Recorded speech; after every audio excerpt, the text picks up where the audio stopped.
You can measure the size of an elephant.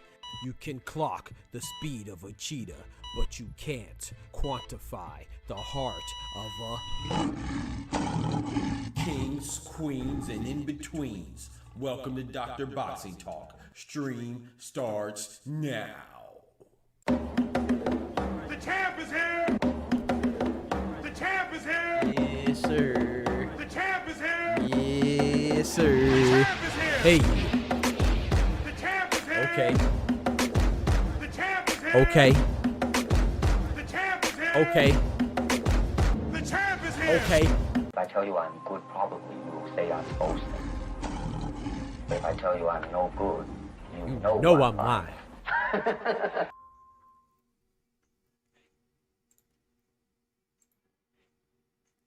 Oh Lord, clicked on the wrong screen.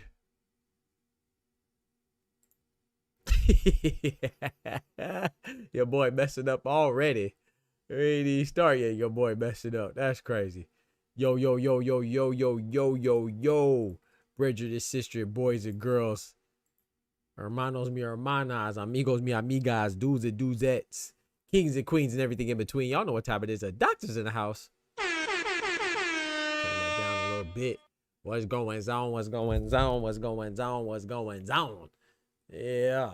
Yeah. And the place to be. Y'all rocking with me on the late night creep. I was going to get on a little earlier, but I wanted to go work out and stuff like that, you know. We here now, though, baby. We here now, man. Let's hit this roll call for the one time. Shout out to my brother from my nada, mada, Ty Morissette in the building. Let's go. Let's go. We got some things to talk about, some things to chop about, you know. Yeah, let's just get right to it, man. Let's just get right to it. But before we do, you know, we always got to start off with our prayer and thank the Most High. So please join me and bow your heads. You know, say our prayer. Dear Heavenly Father, Lord, we thank you for this wonderful day going into the night, Lord. We thank you for your protection. We ask you for more direction, and we appreciate your correction, Lord. And please also grant us with patience, not just with others, but especially those that we love, and also ourselves, Lord. And please bless us with understanding. Give us the wisdom to know what we know. Give us the strength to be strong in what we know, but also give us the wisdom and the patience to also consider that other folks feel like they may know something, no matter how incorrect they may be, or you never know about how stronger we may feel. You know, there's always room for growth and understanding. So we ask you for that wisdom to know not just what we know, but also what we don't know, Lord. And we thank you for the strength and the fortitude to just keep going. You know, yeah, whatever strength that we have, you know, that we always have something to contribute every time that we wake up to see another day. That means our story's not over with. You know, some of those chapters that we need to leave in the past are done, but we need to just keep going and keep moving forward. And the best way to do that is to not look into our own thoughts and focus on what we may consider as facts, but look forward to you and look up to you, Lord, because you give us the strength to keep going and conquer every hurdle and obstacle in our way. So we thank you for your strength. We appreciate your mercies, and we ask you for continued forgiveness of our multiple sins. Through Jesus' name, amen. Amen, amen, amen. We got Oscar Perez and mi hermano in our building. Man, I gotta tell y'all a story, man. I went to work out, man, before we get started with the boxing stuff, man. I got a little story, man. You know, you can get motivated anytime, you know, and just get inspired. I'll say more so inspired than motivated. Motivated too, but more so inspired, man. So I went to work out. You know, some people, you don't have to work out, right? Whatever you're into, you know, just do it. Whatever you're into doing, just do it. You know, of course, working out is a fun hobby for me. It just has to be a fun habit that also is healthy, right? But I went to the, you know, I go out, work out every day almost, right? And I went out there to the park to go do some pull-ups, man. When I got out there, man, I saw this gentleman. I was like, man, what is that little apparatus under the pull-up bar with him, you know? And as I walked closer, you know, I didn't have my glasses on, so I couldn't really see too good. But I got closer. It was this man's wheelchair, man. It was a gentleman with dreads like myself, and this man was on the pull-up bar. His legs. He has legs, but they're not functional legs. You know, he's paralyzed from the waist down, I'm assuming, right? Definitely his legs couldn't move. The man was on the pull-up bar, bro. He gets out of his wheelchair, climbs on the pole up to the pull-up bar. So by the time he gets to the pull-up bar, he already did a workout because he climbed. And then he proceeded to do a couple of pull-ups. And then he goes down, goes to the side, climbs down the pole, gets back in his wheelchair, and rolls the freak off. I said, bro, I done seen some gangster stuff in my lifetime. I done seen quite a few things, man. I done seen somebody ghost ride the whippy and get clicky with the blicky. You know what I'm talking about? But that wasn't as gangster as what I just seen right there, man. That, bro, God is good, man. When you determine, your mind is so strong, man. They say nuclear bombs are powerful. Of course they're powerful. They say machine guns are powerful. Of course. They say Uzis, knives, swords. Bro, ain't nothing more powerful than a mind, bro. When you want to do something, can't nothing deter you, bro. That's what I say. So whenever you have a goal, you have a dream, that's God's visit for you. It's just up to you to go get it, you know, and have the faith and the strength to keep going, you know, and don't, you know, your mind, all you got to do is believe. But believe is very easy, but it's also the hardest thing to do, right? When you believe, you know, it's easy because you just have faith. You don't really have to do much except for just keep doing what you're doing. I'm not advocating for you to be lazy. I don't mean do nothing, but you don't have to necessarily have the burden of knowing exactly how you're going to get there. Just believe. But then also believing and having faith is also one of the hardest things to do because our minds are so powerful, like I said, but they're also so weak. We're so easily influenced. You know, you have one little setback, you fail one test, you don't get one promotion. You know what I'm saying? You might lose a job, you get out of a relationship, and something, you know, you just want to give up and quit or fail, or you feel like you failed. No, you just got to keep going. So our minds are fragile, but they're also strong at the same time. So, you know, it's up to you, man. Just fortify your minds. And the best way to do it, man, when you get down, when I get down, I go and pray. Pray on something. You know what I'm talking about? You know, whatever you believe in, you know, believe in something. Hell, walk around here, gosh dang, nutless and gutless. That's why you fall for anything. You know what I'm saying? You got to stand for something. You're going to fall for anything. Man, bless that man. I bet he don't skip work. Hey, bro. Hey, Oscar, I'm not going with you, bro. I'm not going, bro. Because you going. You going, bro. You.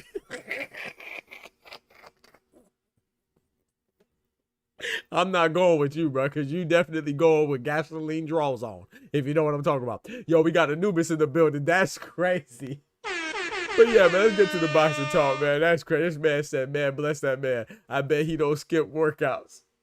With an emphasis on the skip. You full of shit, Oscar. I ain't gonna lie. Like I said, you going. And you know where you going? Where it's hot. Yeah, I'm not going. Because you wildin'. But shout out to my brother Oscar, man. But check this out, man. So we had we have a couple of things that happened today. A couple of things that happened for the past couple of days since the last time I was able to stream, man. Got to chop it up with y'all. But I want to start off with Deontay Wilder, man.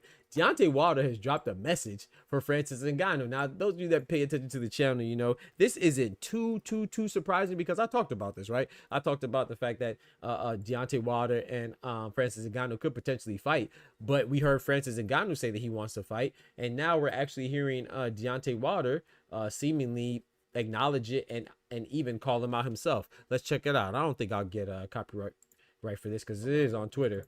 So check out what Deontay Wilder said. Francis, let's get it on, baby. If you serious about what you're saying, for I am serious about what I'm saying. Let's get it on once and for all. Your power against my power. Let's test it out, baby. Hey, if you down, I'm down. We can go to the motherland too, baby. Hey. Africa! Let's go. Wow, what a scene that would be. Oh my God. Hey, baby. And so, so this is not really a surprise. So basically, he just said, if you're down, I'm down. And hey, if both of them are down, somebody going down for real. Because, that fight's going to end in a knockout. And all common sense would lead to Deontay Wilder being the victor since it'll be in a boxing ring. That's where they get the most money. And we saw what happened when Francis Ngannou was in there with a big puncher like AJ. AJ's a former Olympian, but so was Deontay Wilder, right? Bronze bomber, right? He got the bronze medal. AJ was a gold medalist. So I say that to say, not that I think it means too much of a difference, but I say that to say that AJ was probably the worst it's going to get for Francis Ngannou. And I'm not talking about because of power. Of course, Deontay Wilder, nobody really has more one-shot power than Deontay. But I think what was the real factor in that fight between Ngannou and AJ was the fundamentals. You could see the fundamentals were different. And Deontay Wilder is not really known for his fundamentals. In fact, he's known for not having the best fundamentals. So I think that Ngannou has a better chance against Wilder, but I still think Wilder would beat him. And I like it just because where Deontay Wilder is at in his career. But I'm going to be honest, you know me, man. I don't really care for these fights. But that AJ Ngannou was exciting, man. I'm not going to lie. Even Ngannou versus Fury was exciting. You know what I'm saying? The Gypsy King of obesity. So I wouldn't be mad at it. But it's not something I'm looking forward to. But I will definitely watch it to see this power versus power. And also too, shout out to Francis Ngannou, man. Every time I see Francis Ngannou or hear about Francis Ngannou, I feel like I have to send my condolences, with the utmost sincerity. Because, last year, I believe it was last year or early this year, either early this year or last year, he lost his son, man. And nobody should go through that, but God has a plan, and rest in peace to his son, man. So my heart goes out to Francis Ngannou and the Ngannou family. Big salute, rest in peace to his son. But yeah, I think this would be cool, especially if they do go to Africa. And I also mentioned this in the video as well, that this fight could potentially happen in Africa, particularly in the country of Nigeria. Or I've been hearing things about Ghana, just like I've also heard that AJ has a fight that could potentially be in Ghana as well. And it's the opponent hasn't been disclosed yet, right? So it's to be determined or to be announced. So that'd be cool, man. I like to see more fights go down in any country in Africa, West Africa, whether it's Nigeria or Ghana or Benin or something like that, or even South Africa, or even, other countries too. So, or even go to the Democratic Republic of Congo. But I do think that's good. And also, I can't remember who Brandon Glanton is fighting. Brandon Glanton was supposed to be fighting Rocky Fielding, but he pulled out and he's fighting somebody else. I can't remember who. Was it Rocky Fielding that he was supposed to be fighting? Brandon Glanton's also fighting in, I believe that's, what's the name's, I believe that's, Amir Khan has something to do with the promotions as well. So he'll be fighting, I want to say it's in Nigeria where he's going to be fighting. Let me see and make sure. I can't remember, where exactly he'll be fighting, but yeah, Brandon Glanton should be fighting Marcus Brown in Nigeria. Yeah, Lagos. Yep, he'll be fighting in Lagos. So I think that's gonna be dope, man. I was right. It was originally supposed to be Rocky Fielding. Yeah, so we'll see how that goes, man. And American just has to do with the promotion. So I think that's gonna be dope, man. I think Francis Ngannou and Deontay Wilder would be dope as well. But I'm gonna be honest, it's not something I'm like super excited for. But because where Deontay Wilder is at in his current iteration of his career, and Francis Ngannou, hey man, why not see the two big punchers from the different combat sports worlds go and clash for one exciting, intriguing night of boxing? I'm not mad at it. Let's see what Oscar says. He said, I'm driving so I don't get lost. Yeah, I'm not riding with you on that one. I'll ride with you because you're my bro, but I ain't riding with you on that trip. You going solo dolo. We don't want to see that. You don't want to see it, Ty? Unless it's an exhibition, trash fight, great exhibition. I'm not mad at it, man. Like I said, I don't like it, of course, but considering that Ngannou fought Fury, one of the top guys in the heavyweight division, then he fought AJ, one of the top guys in the heavyweight division, it's only right that he fights another former top guy, Deontay Wilder. So I wouldn't be too mad at it. You know what I'm saying? I don't really think that Deontay Wilder can really come back and be a heavyweight champion. I don't want to say he can't, but who would you favor Deontay Wilder over in the heavyweight division right now? I don't think anybody would favor him over Ajit Kabayel. He did just win his last fight against Tyrell Herndon, but it wasn't impressive, right? I don't think anybody would favor him over Jake Bayel. I don't even think they'll favor him over Daniel Dubois. Definitely not Alexander Usyk. I prefer Deontay Wilder or Usyk, you know, because I also dropped that video as well that Usyk was entertaining, or Team Usyk was entertaining a potential fight with Team Wilder. I prefer that one now just to see how it goes, you know, even though I think Usyk would win, but just Deontay Wilder is just, you know, it's about time. You know, he's old, bro. He's 40. He has almost 50 fights. You know, he's at that time. You know, I just hope that he competes safely and, you know, get his money. But I don't want to see him get hurt. Just like I don't want to see any other legend come back and get hurt. He said fighting a Big Baby cheat dash probably would be more entertaining from a boxing standpoint. Yeah, nah, Gerald Big Baby Miller, no disrespect. He don't deserve that. You know what I'm saying? He don't deserve that fight with Wilder, man. You got to earn that, man. You know what I'm talking about? Wilder gets outboxed for 8 rounds and knocks out Ngannou. You think Ngannou outboxes Wilder? Oh, yeah, you are. If Ngannou outboxes Wilder gonna get knocked out. Wilder's gone. I don't think he's that far gone where he's gonna get outboxed by Ngannou, man. You see that how Ngannou looked in the ring against Fury and AJ. It's just different, you know. But maybe you're right, Anubis. I don't think it's outside the realm of possibility that Ngannou could actually beat Wilder. As crazy as that sounds, like I said, this current version of Wilder, remember that performance that he had against Zhang wasn't the best. Performance against Joseph Parker wasn't the best, and then like even his win in Tyrell Herndon, that wasn't that good. So yeah, I mean, hey, we'll see, man. But now moving on, man, to the to the press conference today that I have right here, man. We see Sebastian Fundora defended his WBC belt at 154-pound division against Keith sometime. Ain't been in a long time, Thurman. You know what I'm saying? Let's see if he can do it one more time, right? Now, I'm not going to lie. When I first heard this fight, I was like, I'm a little skeptical. I don't really know if I like this fight, but I'm going to be honest, man. I actually like this fight. Now, the more that I'm seeing it, I'm like, okay, bet. And not even that I just like this fight. I like the fact that this fight, I don't care what anybody says. I'm not saying it's pay-per-view worthy, but this card is good.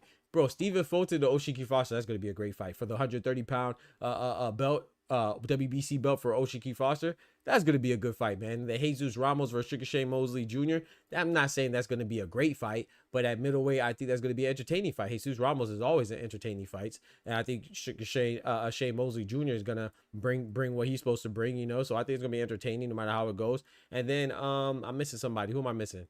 Somebody else. Fulton. Who am I missing, bro? Fulton, Oshiki Foster, Thurman, and Fundora. I feel like I'm missing somebody else. Ramos and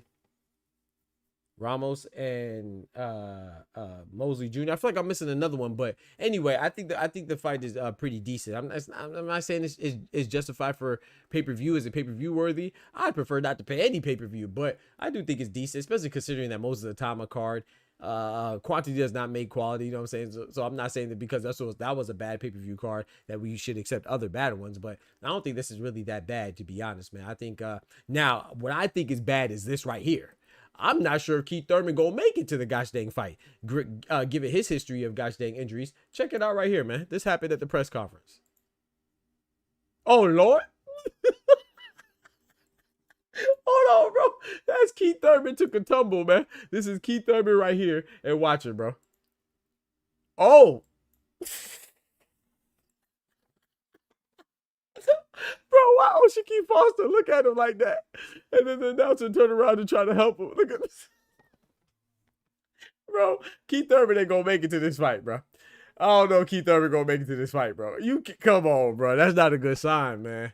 That is not a good sign, man. It's already like, I was watching the press conference today too, and like I said, it was very entertaining. Maybe that's why I'm getting hyped up by it. Like, not saying it was too combative, but it was just the energy was there enough to make me be excited for it. So I don't know, man. I'm looking forward to this card, and but yeah, I'm just worried about Keith Thurman. I don't know what the over or under is if Keith Thurman will actually make it to this fight. But if he does make it to the fight, you know, he stood on the chair to do the face off. You know, Keith Thurman's usually entertaining and colorful. So I think it's gonna be a good fight, man. It just made me think. You know, it was brought up too about how Fundora was dropped. We know he came off of a knockout loss when he actually got a title opportunity against Tim Tszyu because Keith Thurman pulled out, right? He was coming off a knockout loss to Mendoza, right, to Brian Mendoza. So he has been put out before. Then, of course, he fought Erickson Lubin. That was a great fight. And he dropped Erickson Lubin, and then before it was eventually waved off because of the enormous swelling that Lubin suffered from. But remember, Lubin dropped Fundora too. So what I'm saying is that Keith Thurman is not a flat-footed fighter. He's a pretty slick fighter, you know, and he can get in and out of there. Just, you know, with Keith Thurman being 36 years old, with him not being that active. His last fight was against Brock Jarvis. It's not really no disrespect to Brock Jarvis, but he's pedestrian at best. That's not really nothing to be too proud of, but we'll see how it goes, man. I think it's gonna be a tough fight. I personally am leaning towards Fundora, but I'm just thinking about it. I'm like, man, hey, it's not gonna be though. It's not a given that Fundora beats Thurman, you know, but I think I will say even more. I'm more questionable about the fight actually coming into fruition if Thurman's gonna actually make it to the fight, and Fundora doesn't get like a replacement or something. Yo, shout out to my brother Tufo, renewing that membership, man. Coming through with 5 months at the Boxing Talk graduate level. Shout out to my brother, coming in for another 30 days. What it do? I'm not leaving. I'm not fucking leaving! The show goes on! Yes, sir. Shout out to my guy, Boxing Tufo, man. Yes, sir. Boxing with Tufo, man. What up, folk? Yes, sir. It's my guy right there, man. I appreciate you, bro. Shout out to you, man. 5 months is crazy. Hey, let's keep it going and growing. You feel me? Shout out to you, man. Big 5 months. Yeah. I'm going to be honest. I'm with you, Anubis. I think Fedora is going to beat him too. But like I said, to me, the question is if he's actually going to make it to the fight, man. Hey, bro, you see that Tufo? Like, the man might have broke his ankle already, bro. Ty said, Big Baby coming into the opening presser, playing Ray J. I hit it first. It's crazy.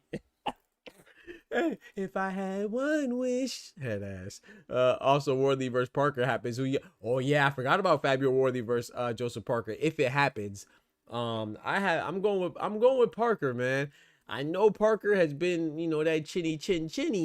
You know what I'm saying? You know, he got put out by Joe Joyce. That was a little minute ago. He got dropped twice by Zhang. I'm going with Parker to outbox him, man. We've seen that Worthy can be outboxed. He was outboxed by Fraser Clark the first time. That's why he got a draw, because remember, he dropped Fraser Clark, but he was outboxed the majority of the fight. But in the rematch, he put him out. You know, so if Worthy gets to you, he can put you down. But, you know, we saw Justice Hooney effectively outbox him for the duration of the fight until he didn't, and he got stopped. So I'm going with Joseph Parker. I think Joseph Parker's a little bit, I think he has a little bit more pop than Hooney, I would think. And I would say he's, I don't know, but his combinations aren't as good as Hooney. I'm not going to say his hand speed is good, but I think his footwork's just as good as Hooney, if not better. So I would lean towards Joseph Parker. But yeah, and this fight, if it actually comes into fruition, man, with Keith Thurman on the PBC card and Sebastian Fundora, I'm leaning with the Towering Inferno, man. But I just can't count out Thurman. I'm not going to lie.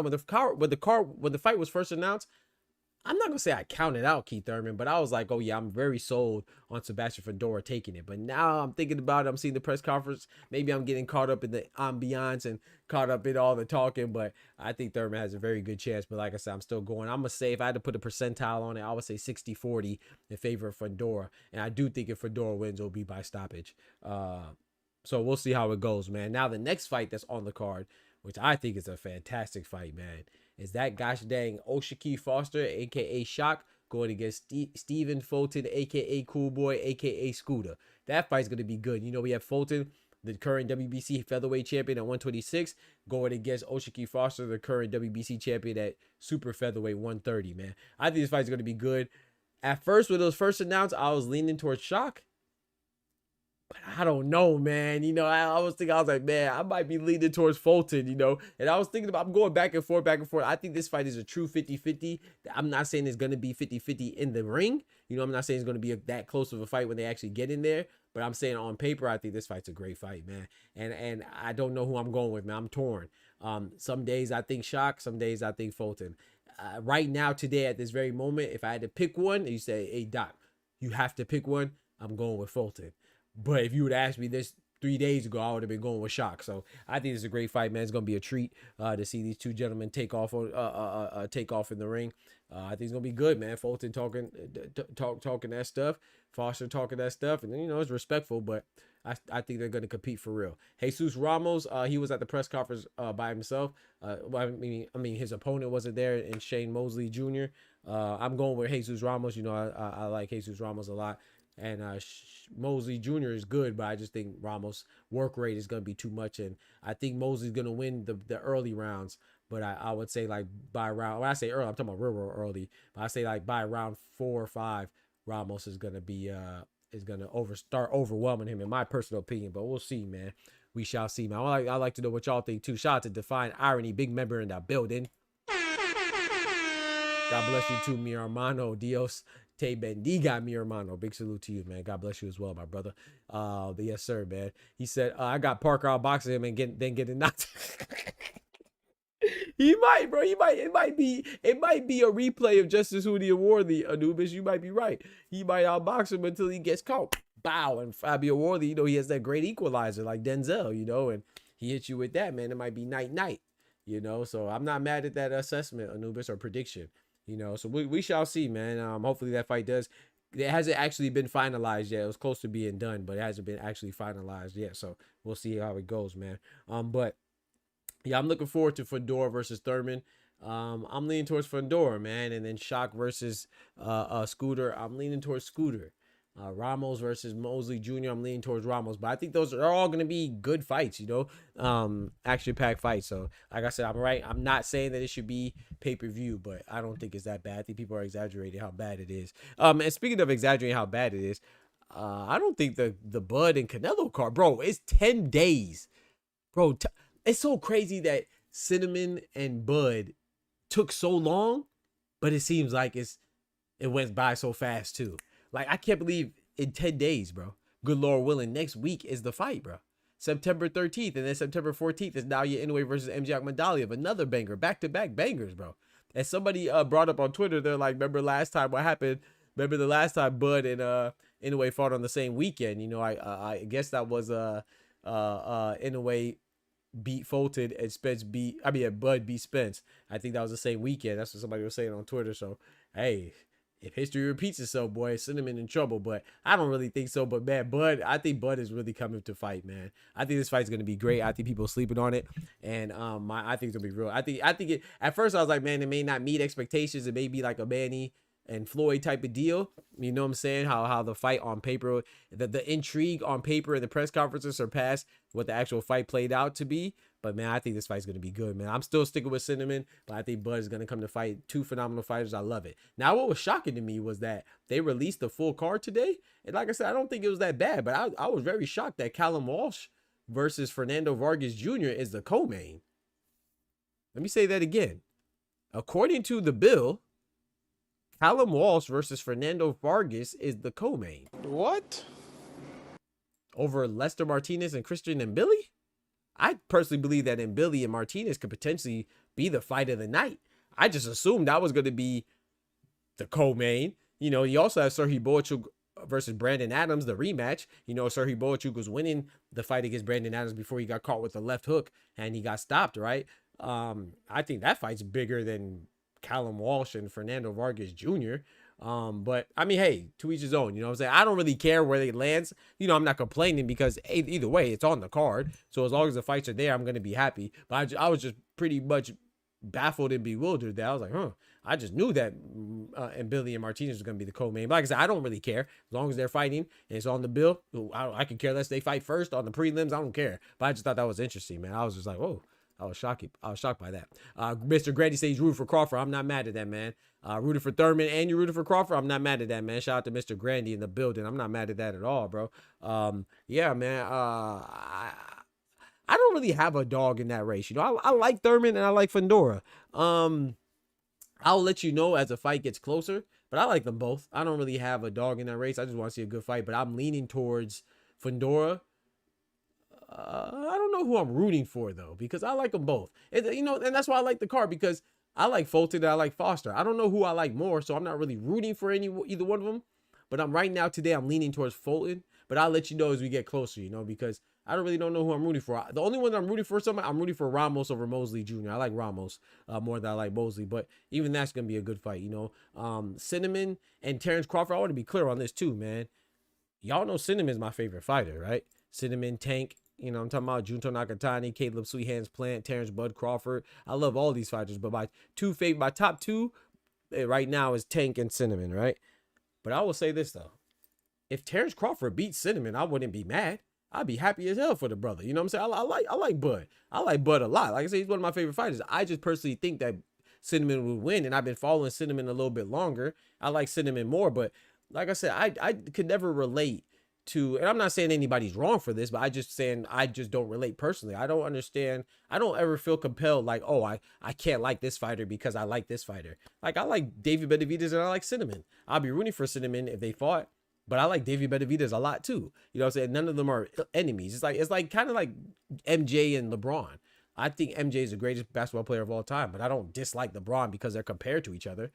In fact, I like LeBron because he's compared to MJ because he's such a beast. You know what I'm saying?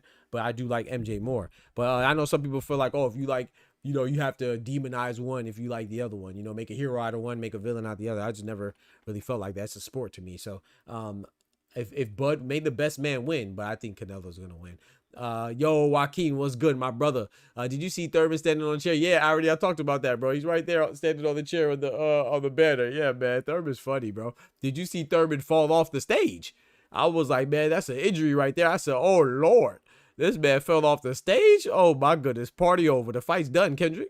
Shout out to my brother Kendrick in the building. Me and Crawford have the same birthday, so I'm not mad at that, bro. Hey, bro, even if somebody said, hey, I'm rooting for Canelo because he's Mexican, or I'm rooting for Crawford because he's American, or because one's brown, one's black, it don't matter to me. Like, hey, whatever you have. I just get annoyed with the people that are ridiculous. You know how that, you know the ridiculous ones I'm talking about. Like, you could be proud of who you are, but that don't mean you have to minimize whoever, or, you know what I'm saying, build some type of false sense of superiority complex, or make other people feel like they're inferior to you because they're not you. You know, I think that's just ridiculous. But that's just immaturity and unintelligence and ignorance. You know what I'm saying? A lot of people are ignorant out there. You know, it's a bunch of buffoons and Neanderthals. You know what I'm saying? I made a Job Ataya video. I get called all types of racist slurs because I just talked about Job Ataya fighting Hussein Sankara. And in this video, I actually applauded Job Ataya for fighting Sankara to get his mandatory out the way to eventually lead to a Zerno unification, or maybe a Badu Jack unification,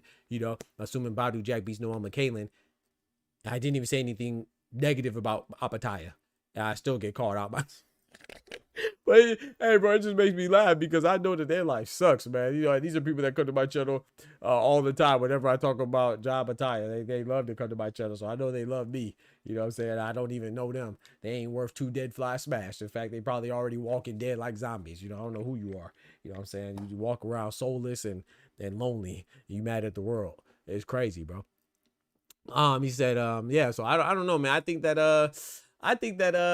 I'm going with, on the PBC card, I'm going with Fundora slightly. But if Thurman wins, I'm not mad. You know, shout out to One Time. Can he do it one more time? You feel me? And then right now I'm leaning towards Fulton, and I got Jesus Ramos. On the Bud card, I got Bud.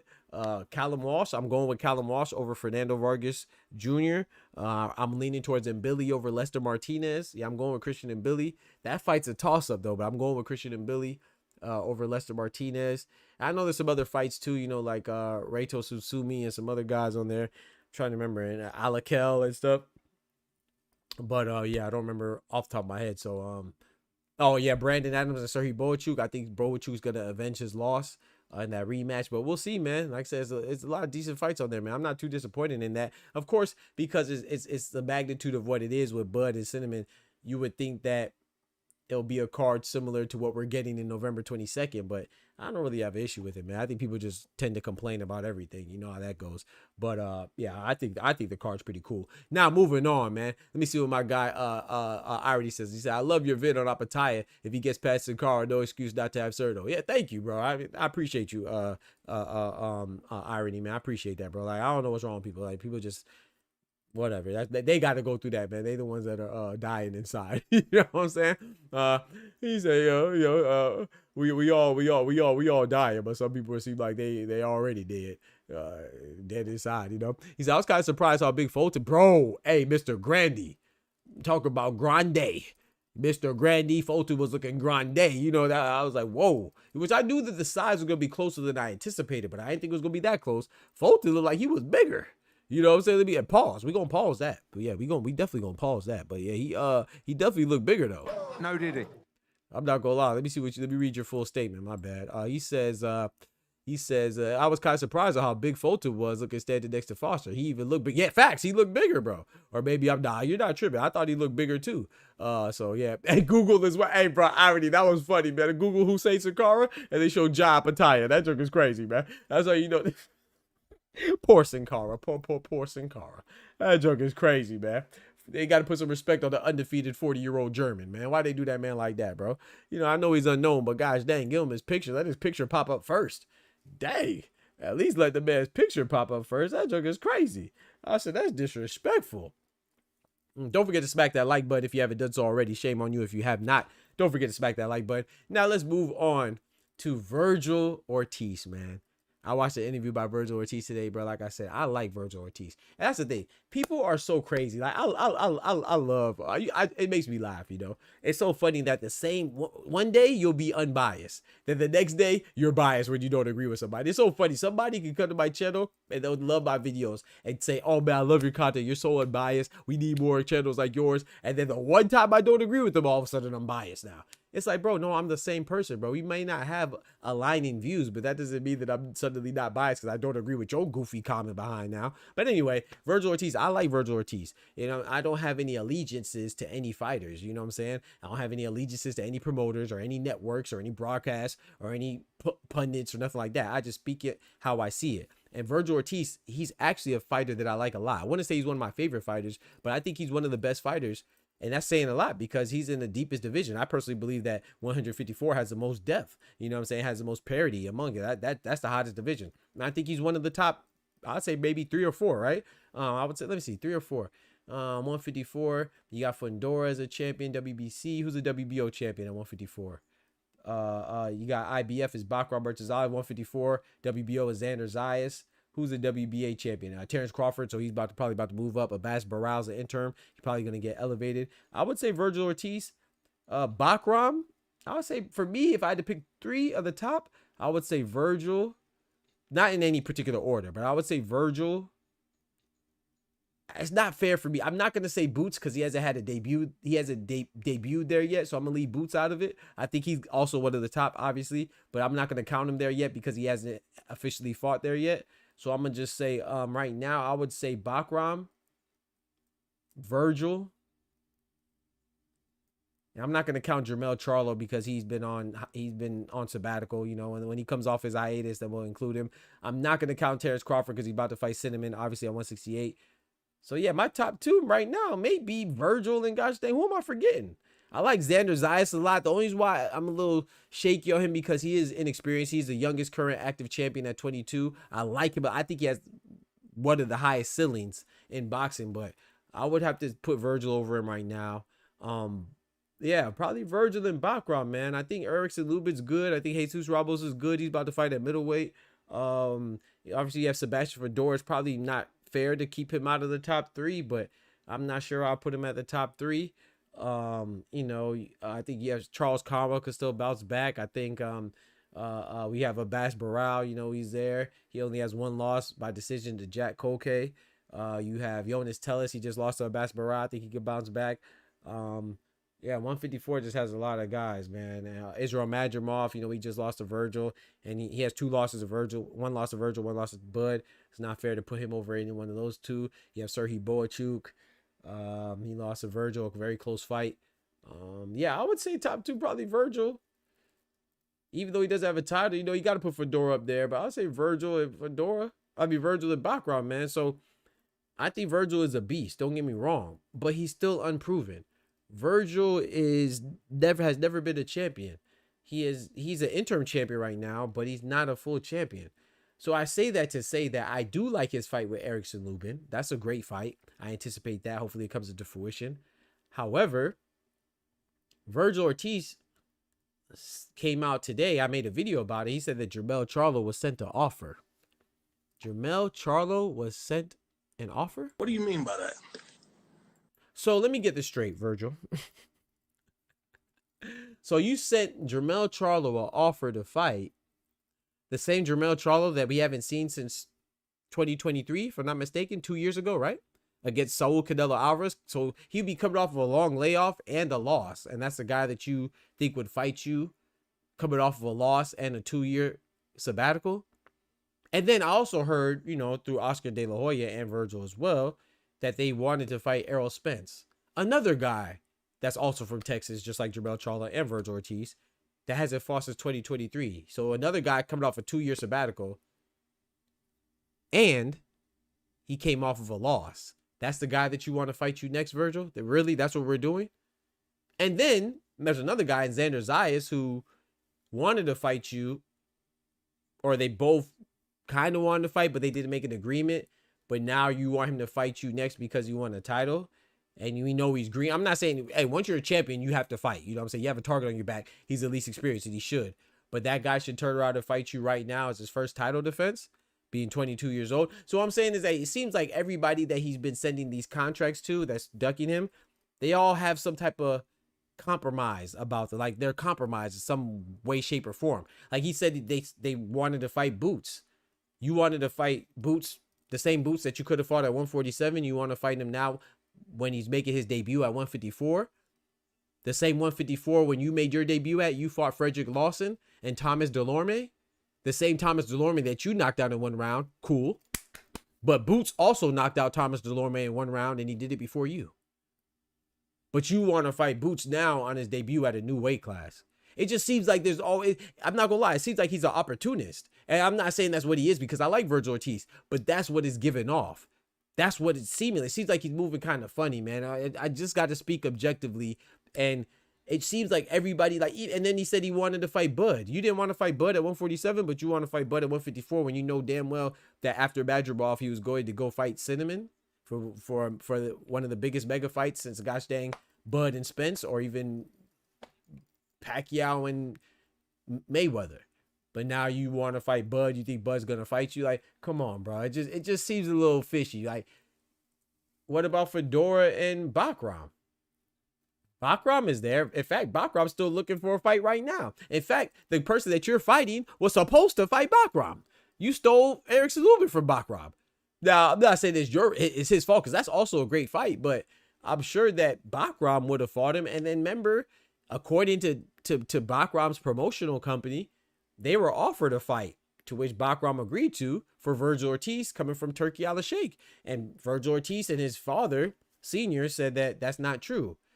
But okay, that might not be true. I'm not saying that Bakram's team is lying. I'm not saying Virgil's team is lying. But if it is not true, then why didn't you make it be true?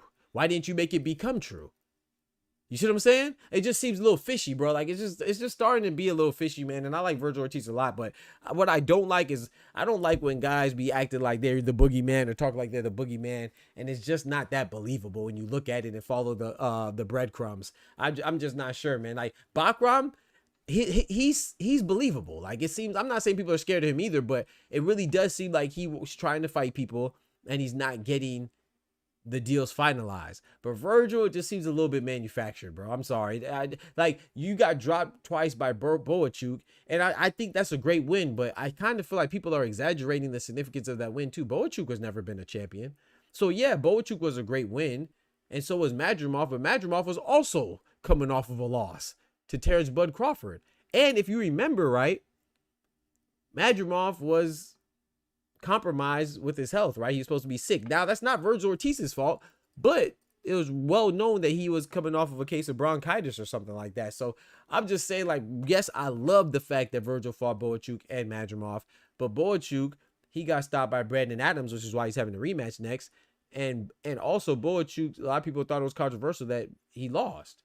And then he fought Madrimov, and they said Madrimov was sick. So, you know, I don't know, man. It just seems like a false sense of bravado that they're having, and making it seem like, oh, we're calling out Charlo, we're calling out Spence, we're calling out Xander, we're calling out Boots, we're calling out all these people, and nobody wants to fight you. Like, come on, bro. I just don't believe that anybody in 154 doesn't want to fight Virgil. I just don't believe that. I find it very hard to believe. Doc, you got to put respect on Fundora. Bro, I'm not disrespecting Fundora. I like Fundora. I just don't. I'm not ranking him higher than. I mean, I put him in top 5. Like, I would have to put him over Madrimov at this point. But if Madrimov and Fundora fought, who would you pick? Kendrick? I think that's a tough. I think that's a pick 'em. I might lean towards Madrimov. Maybe I'm foolish, but I might lean towards Madrimov. You know what I'm saying? Boachuk and Fundora. Who would you pick? I might lean towards Boachuk. You know, no disrespect to Fundora. I like Fundora, but I definitely like his sister, Gabriela Fundora, you know, the youngest undisputed champion in the 4-belt era. Shout out to her, you know what I'm saying? One time for the ladies. You know what I'm saying? Shout out to Gabriela Fundora, who's coming back soon on a card featuring Oscar Collazo. But yeah, there's just so many people that I would pick over Fundora. Like I said, and you're right. Maybe that is disrespecting him because he is a champion. But I'm just not fully sold. But he's definitely a good fighter. I don't think anybody just runs through Fundora. So I'm not saying that. But I just, like, there's a lot of good fights at 154 that would involve Fundora. And for whatever reason, I would pick the other guy and not Fundora. You know what I'm saying? No disrespect to him. It's just that I think they're close fights. But like, even with Thurman right now, like, if Thurman was fighting Bakram, who are you picking? I think you'd pick Bakram, right? If Thurman was fighting Virgil, I think we'd pick Virgil. Well, I don't know, because Thurman got some footwork, you know, and Thurman always says he's confident against the Virgil style, right? Virgil-type fighters. But what I'm saying is that there's a lot of top guys at 154, and I don't think we'll give Keith Thurman too much of a chance against them, all things considered, right now at this moment in his career. But I think we would give him a chance against Fundora because we know Fundora can get caught, you know? Brian Mendoza showed that, you know what I'm saying? Even Tim Tszyu was putting it on him in the first 2 rounds, you know what I'm saying, of their first fight before he got cut, you know, not his last fight where Fundora ran through him like shit through draws. But I'm saying, like, Fundora is just, he's susceptible to get caught, you know, like say with Lubin. You could argue that if Lubin wasn't compromised and hurt due to his swelling, you could argue that, man, maybe we might have had a different result, man. He only champion at 154 who has been unified right now. Yeah, when he beat Tim Tszyu, that's true. I'm giving him his respect until proven otherwise. Giraffe Man is an accident waiting to happen. How you feel me? Y'all heard Subro fighting Dalton. Yeah, man. Yeah, Subro is fighting Dalton Smith in Puerto Rico. They won the purse bid, so Dalton Smith for Subro Matias is no longer on. Hey, come on, Irony. Hey, I'll ask for much, but can I get my credit? Now, the fight is happening, so I was wrong about that. But I was kind of right, kind of wrong. Remember, I said that there's 2 fights on that November 22nd card that I do not trust. What were the 2 fights? There wasn't Benavidez and Yard. Right? It wasn't that one. It wasn't Beterbiev and Dion Nicholson. It wasn't that one I didn't trust. There was 2 fights that I did not trust. And this was one of them. Subro Matias and Dalton Smith. It wasn't that I didn't trust Bam Rodriguez and Puma Martinez. It wasn't that I didn't trust. What's another fight on there? That's great. Abdullah Mason and Sam Noakes. No, the 2 fights I didn't trust, I still don't fully trust. Brian Norman and Devin Haney and Subro Matias and Dalton Smith. So Dalton Smith and Subro Matias has effectively been removed, but it's still on course to happen just in Puerto Rico. So it's not on that card. So I wasn't fully correct. It's still happening, but it's just not happening on that card. So kind of right, kind of wrong. And we'll still see. We'll still see because I still don't trust Dalton Smith. I'm not saying that it's Subro Matias' fault. I'm saying I don't think Dalton Smith is going to go through with it, but we'll see. Now with Devin Haney and Norman, I'm not blaming anybody there. I just feel like that fight's going to fall apart somehow, some way. Bakram will murk Virgil. I said it. Ooh, that's a good fight, man. I would lean towards Bakram, but that's a good fight.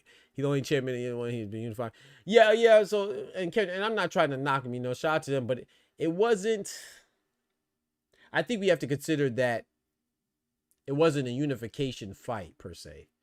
Like when I say that, I'm saying it was a unification because Tim Tszyu had 2 belts and Fundora was a late replacement.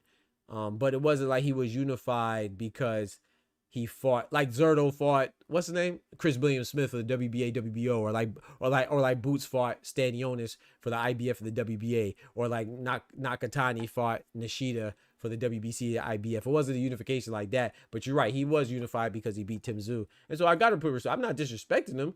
I just think 154 is that hot of a division to where you could be a champion and still not be the best, you know? But like I said, hey, I'll say this. As much as Fundora is, as much as Thurman is not the same, bro, if Fundora runs through Thurman, oh, hey, I'm not going to put him at number 1, but I might put him at number 2. You know what I'm saying? I might put him at number 2. He said, I don't care. He would. I don't know, bro. I don't know. I think that has to be considered, man. I think we have to consider the fact that Sebastian Fundora, he took advantage of his situation, shot him of his opportunity. Salute to him. I'm not knocking him, but I don't have to put him at number 1 or 2. I don't think that's disrespect to him. You know what I'm saying? He fought He fought Tim Tszyu. Tim Tszyu was compromised. We saw the fight. It is what it is. He was coming off of a knockout loss to Brian Mendoza, and then he got a title shot and he took advantage of his opportunity. Big salute to him. And then he fought Cordell Booker after that. Shout out to Cordell Booker, good, decent fighter, but I can't say that that was super, super impressive, right? From the caliber of opponent standpoint. And then he fought Tim Tszyu again after Tim Tszyu was... Man, Tim Tszyu got jumped by one person when he fought Bakram Murtazaev. Bakram had Tim Tszyu looking like this. Get him up, let him get up, let him get up, let him get up. Fight back, fight back.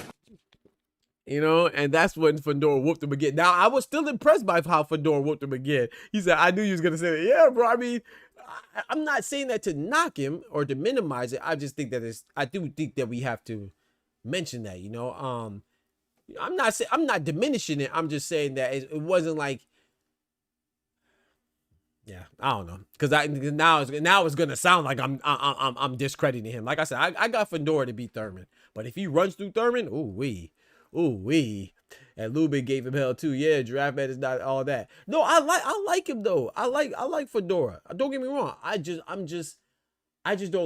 I'm not putting him over Bakram. I'm not putting him over Virgil. Yeah, I think that, like I said, I think Virgil, I will give him this credit, right? I know Madrimov wasn't 100%. I know Boachuk win was controversial, but if you say Fundora versus Madrimov, I'm leaning towards Madrimov. If you say Boachuk versus Fundora, I'm leaning towards Boachuk. So just from that alone, that doesn't mean that, you know, styles make fights. That doesn't mean that Virgil will beat Fundora, but I think that, yeah, I think that those guys would beat Fundora. And that's no knock. Like, I still believe in Madrimov to bounce back. So, you know me, I'm high on Madrimov. I still am. So, we'll see, man. I'm not taking it away from Tim had his toothbrush. Stop it, bro. Yeah, you got it. If you talk about Joey Spencer, shout out to Joey Spencer. If you talk about Joey Spencer, yeah, you got it, bro. Did Charlo call out everybody recently? Yeah, shout out to Grady. Yeah, Charlo called out everybody, but nobody believed it. When Charlo was calling out people, this is what I said. I don't know about you, Mr. Grandy, but when I saw Charlo make that Chat GPT diss track, he made a Chat GPT diss track calling out names like corrupt. And if you know, you know. He called out Boots, he called out Bud, he called out Spence, he called out Ortiz, and he called out Fedora. Stop it, bro. Nobody believes that, bro. I know, like, come on, bro. He gonna be out of the ring for 2 years and come off a loss to Cinnamon and then fight one of those gentlemen. Maybe Errol Spence, because Errol Spence has been out the ring as long as he did, and Errol Spence took a brutal beating to Terrence Bud Crawford. But I mean, first of all, he's not going to fight Boots. Boots is occupied with Weez Malima, so that's out of the question. He's not going to fight Virgil Ortiz. Obviously, Virgil Ortiz is occupied with Eric Salubin. That's out of the question. He's not going to fight Bud. Bud is occupied with Cinnamon. That's out of the question. And he's not going to fight Fedora. Fedora's occupied with Keith Thurman. That's not so. That really meant nothing but something to talk about. You know, I appreciate it because it's a slow boxing week, slow boxing ties, but no one believes that he might fight them in the future, but not in the imminent future. Like, no, like maybe Errol Spence, like I said, that's the most realistic one. And even him, he's been out the ring for 2 years, just like Charlo, and they're friends. You know what I'm saying? And they're both from Texas. So I just don't believe it, man.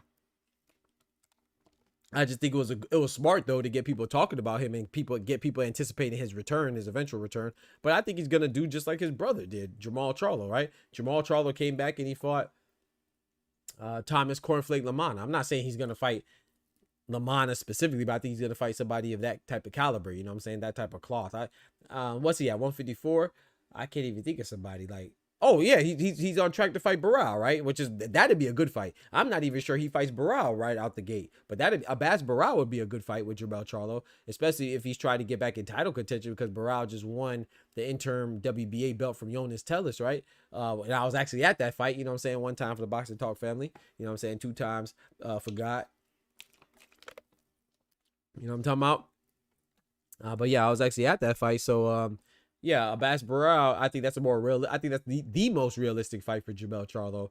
But even then, I'm still not sure. He might come back and fight, I don't know, Brian Mendoza. You feel me? Like, don't be surprised if you can fight like a Brian Mendoza. No disrespect to Brian Mendoza, but even I think I saw an interview with Brian Mendoza. What was he just on? He was on some podcast. Was it the Porterweight podcast? Brian Mendoza had him on there. They had him on there, and you know Brian Mendoza don't duck any smokes. I could see that fight, something like that, but I don't see him fighting any of those guys he called out. He said I could see. He said, let me see what Kendrick said. Kendrick said. Tim had, I read that already. He said, "Who won?" I ain't going to say he's the prettiest fighter, but he gets the job done. Apart from getting too confident, getting caught. Yeah. I'm not knocking Fundora. I'm just not gonna put him at the top of the division. He said, "I can see Thurman's lateral movement and feints cause a problem for Beanpole is crazy." Oh, that just sounds inappropriate. I don't know. Call him green bean or beanstalk or something. Beanpole sounds crazy. Hey, yo. What? Shout out to the Fundora, man. Yeah, I think his lateral movement could be a problem, but like I said, I think that's a hell of a task to go from fighting Brock Jarvis to fighting Fundora. You know what I'm saying? Not saying it can't be accomplished, right? We know Thurman is a former champion, but you know, despite the conversation that myself and Kendrick are having right now, I'm leaning towards Fundora. You know what I'm saying? But yeah, I think Keith Thurman's movement could definitely be an issue. Don't get me wrong. I don't think Thurman's a walk in the park at all. But I just think for me, and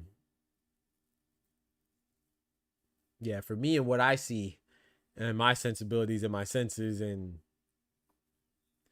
what I'm looking at lately, I was more impressed with Fundora's win over Tim Tszyu.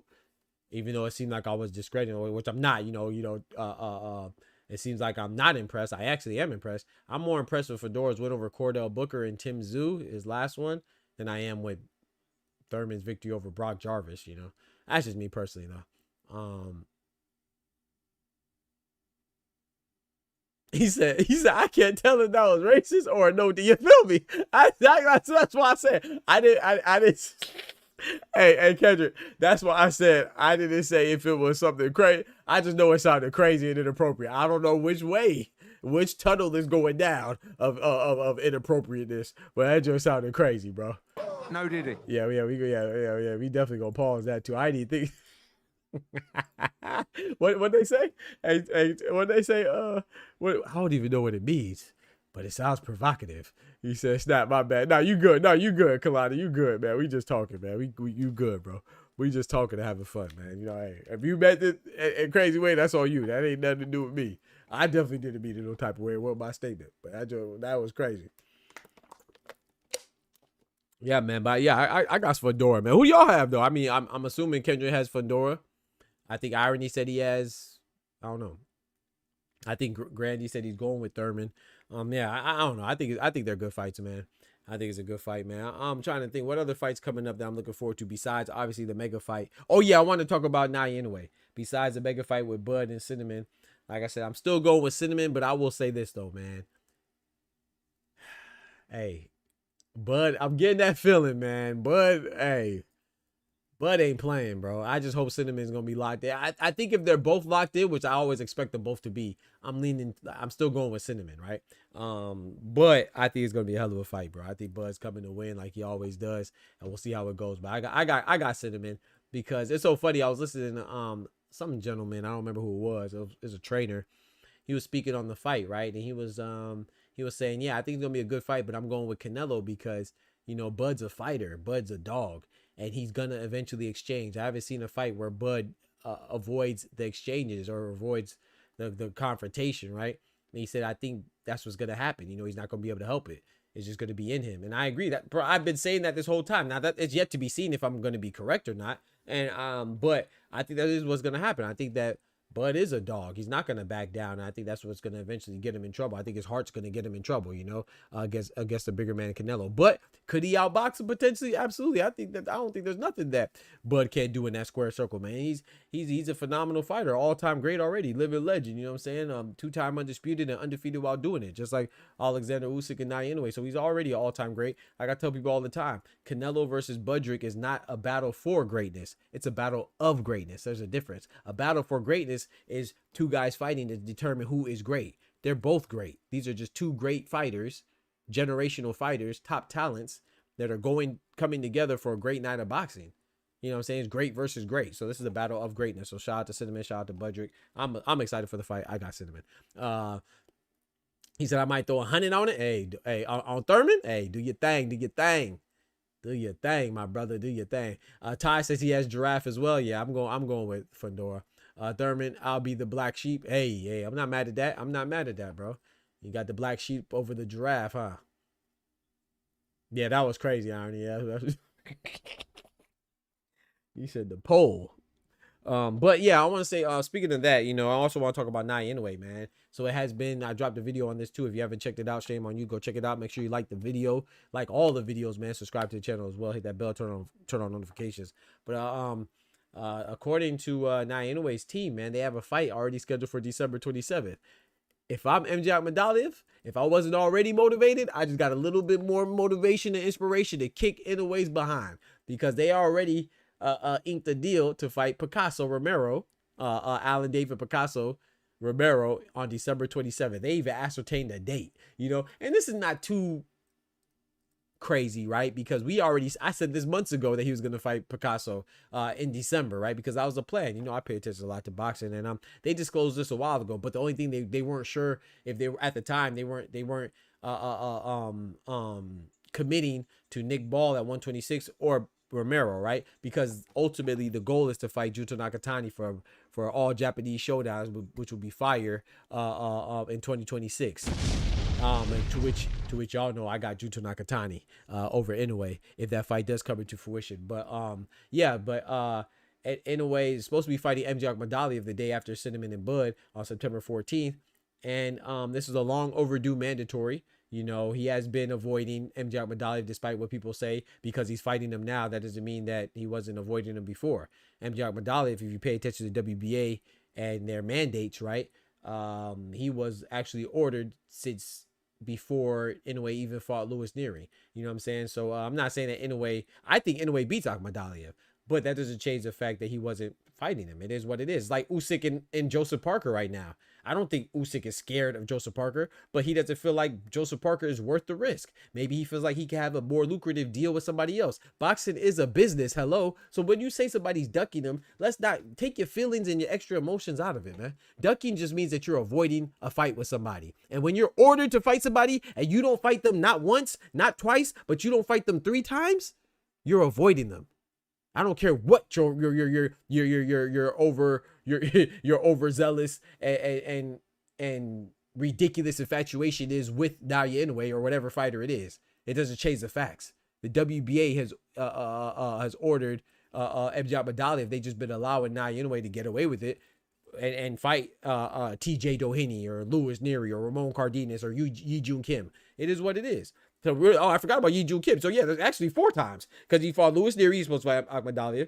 He fought TJ Doheny. He fought Yi Jun Kim, and then he fought Ramon Cardenas. So yeah, I think that Inoue is going to beat Akhmadaliev, but I do think that Akhmadaliev is his most formidable opponent in a while, probably since Tapales or Fulton. You know what I'm saying? Marlon Tapales or Stephen Fulton. So I think it's going to be a good fight. I think if anybody can beat Inoue of his recent opponents, it would be MJ Akhmadaliev, but I have Inoue winning.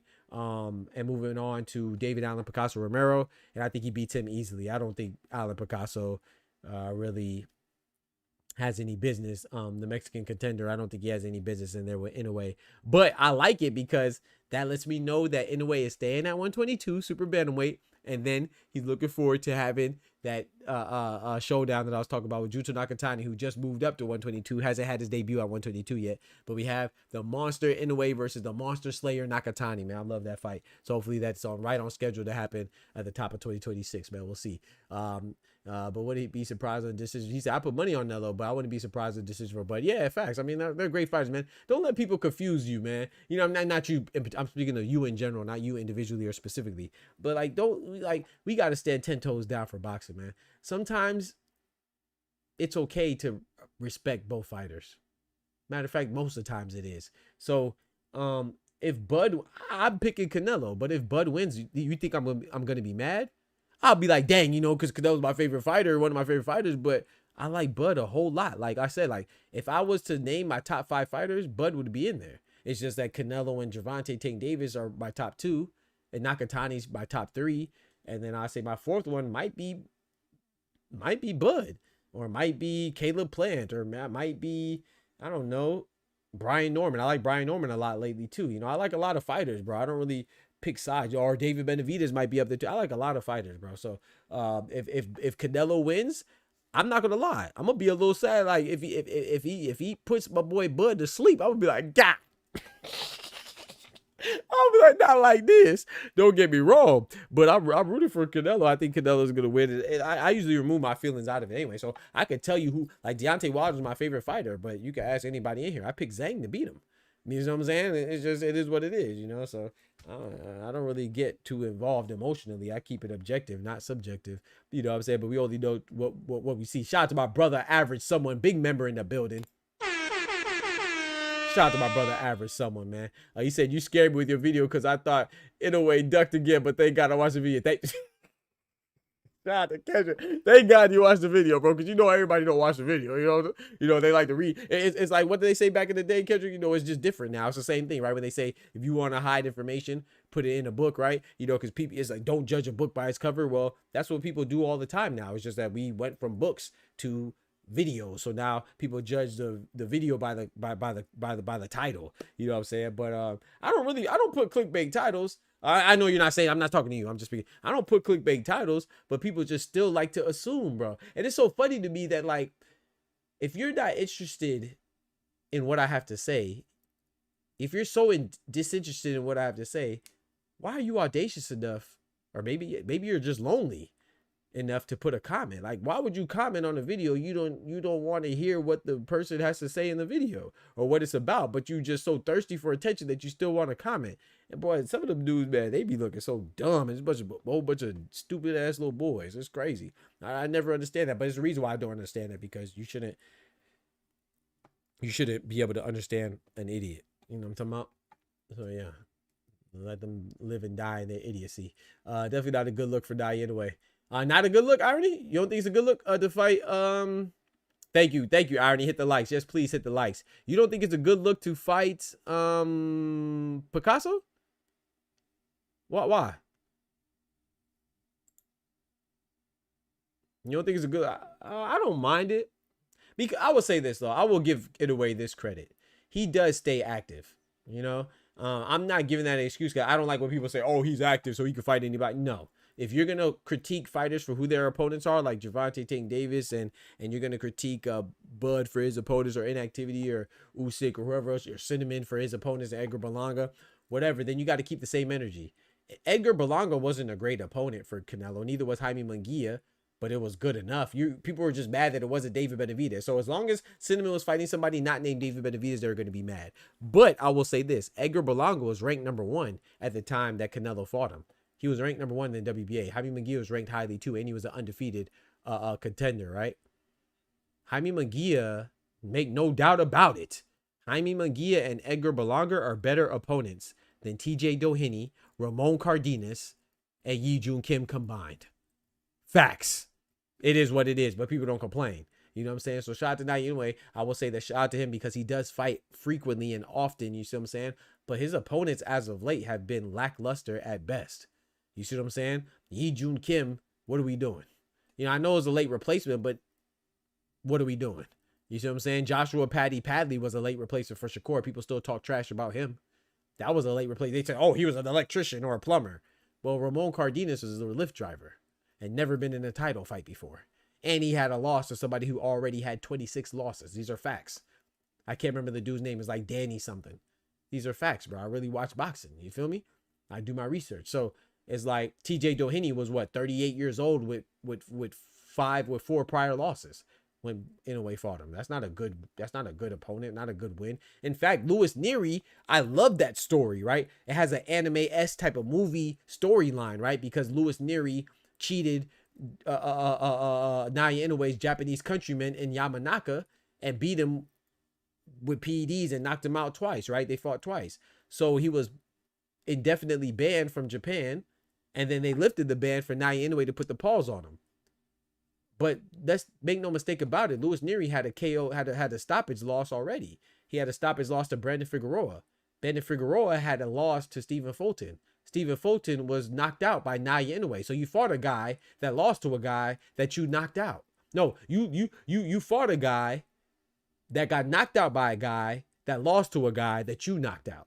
That's not really good. You see what I'm saying? But the storyline was dope because of the history. If you know the history, that was a fire storyline. You see what I'm saying? That's like a movie storyline, but it wasn't that Lewis Neary was some great opponent. Like I said, so I don't know. People just got to keep the same energy. It's like Nick Ball too, right? Nick Ball is at featherweight. His last 2 title defenses were against super bantamweights. He brought up 2 guys. He brought up Sam Goodman, he was undefeated, the Australian contender, but he was from 122.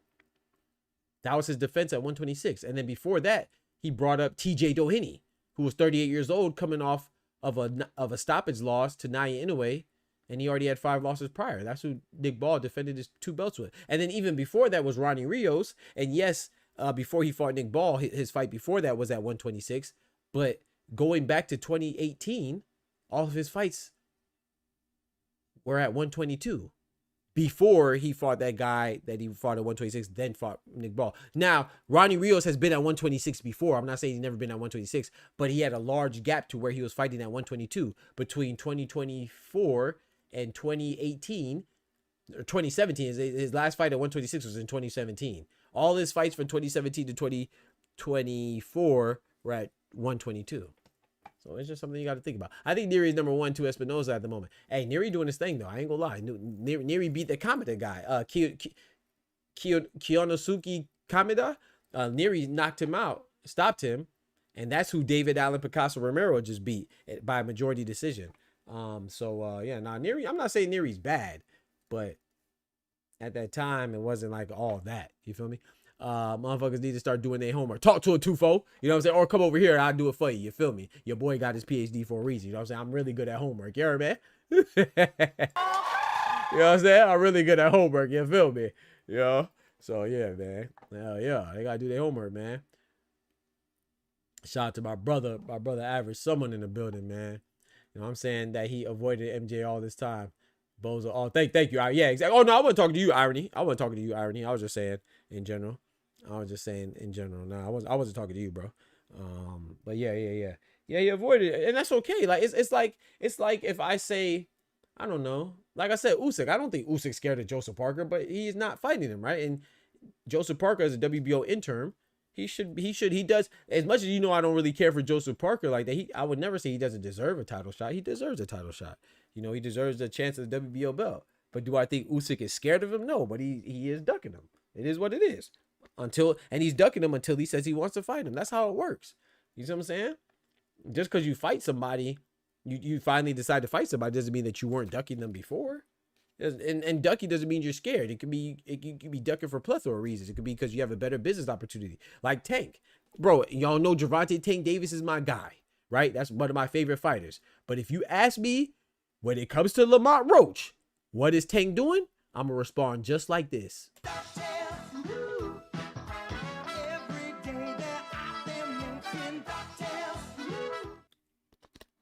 And that's my favorite fighter. Let me pull out my GTD chain. Let me pull my GTD chain out. I rock with Gervonta Tank Davis, but I don't make no excuses for anybody. I don't have no allegiances to anybody. What the heck? I'm not getting a piece of that Jake Paul money. You know what I'm talking about? Why I got to lie? That don't mean I don't like Tank. That don't mean I dislike Tank. That don't mean I think Tank is not a great fighter. I just call it like I see it. And if you don't fight a guy that you had a controversial draw with, and for mostly all of us, including the WBA, which you're a title for, with President Gilberto Mendoza, when they say that they're interested in ordering a rematch, and you go fight Jake Paul in an exhibition, bitch, you duck him. Do I think Gervonta Tank Davis is scared of Lamar Roach? Absolutely not. I just think that he had a better opportunity somewhere else, so he pursued that. I'm not saying that he shouldn't do it, but I gotta call it for what it is. You're not fighting Lamar Roach, and I think that's a fight that you should have, and I think everybody would agree with me that aren't in denial. Like, unless you're deluded, then I think you would pretty much agree that the fight that we want to see is Lamont Roach. You got to go clear that up. And some people would want to see Shakur Stevenson as well. I want to see that fight too, but yeah, I think Lamont Roach should take priority. Queen Shawala, y'all in the building. Big member in the building. Shout out to the Queen. Y'all go check out her channel, man. Dope channel. One time for the ladies. You know what I'm saying? Go check out her channel, please, man. Dope channel. I really enjoy it. It's actually one of my favorite channels. Probably my favorite channel. Not one. It probably is my favorite channel. You know what I'm saying? Dope content, dope person. You see what I'm saying? All that good stuff at Bomb Bombs. You could enjoy the sport that you love, get good content, and from a dope person. Why would you pass that up? I thought Top Rank and ESPN split ways. Valdez got a fight on ESPN promoted by yeah, I saw that too. I think that they're doing like a situational thing. It's not exclusive. Remember, it's not exclusive. I don't know if that means that they're not doing any more business with them. It's just not exclusive. I did see that too. But I heard that this might be the last one too. Divino next fight will be in Mexico. I saw that as well, man. Shout out to Rafael Espinosa. Hopefully, oh, this is what I wanted to get to. I see you in the court, Irony. I'm gonna pull you up. This is what I wanted to get to as well. This is what I like about the Inoue fight when he's fighting Romero. I love that he's not fighting Nick Ball, because finally Nick Ball has to fight some people his size. And I know he's short. I'm not talking about height. I'm not talking about the vertical dimension. I'm talking about size, like weight, because boxing is separated in weight divisions, not height divisions. So Nick Ball, now go see about Angelo Leo, my brother, the IBF champion in your division. You got that WBA belt, go see about Shushu. Give Shushu an opportunity. Let's see how that goes. I'm not blaming it on solely Nick Ball, but I just despise the fact that everybody, including, Angelo Leo, when he beat, who'd he beat? He beat another Kamada, didn't he? His last fight, Tomoki Kamada, if I'm not mistaken, for his mandatory defense for his IBF belt. He called out Naoya Inoue. Now, I get it. It's like, we know these things, right? In the heavyweight division, everybody wants to fight Anthony Joshua. That's a cash cow. So for the heavyweight division to cruiserweight, everybody wants to fight AJ, right? From light heavyweight down to middleweight, everybody wants to fight Cinnamon. He's a cash cow. He's the face of boxing. He's a cash cow in all the boxing, but he's a cash cow in those divisions.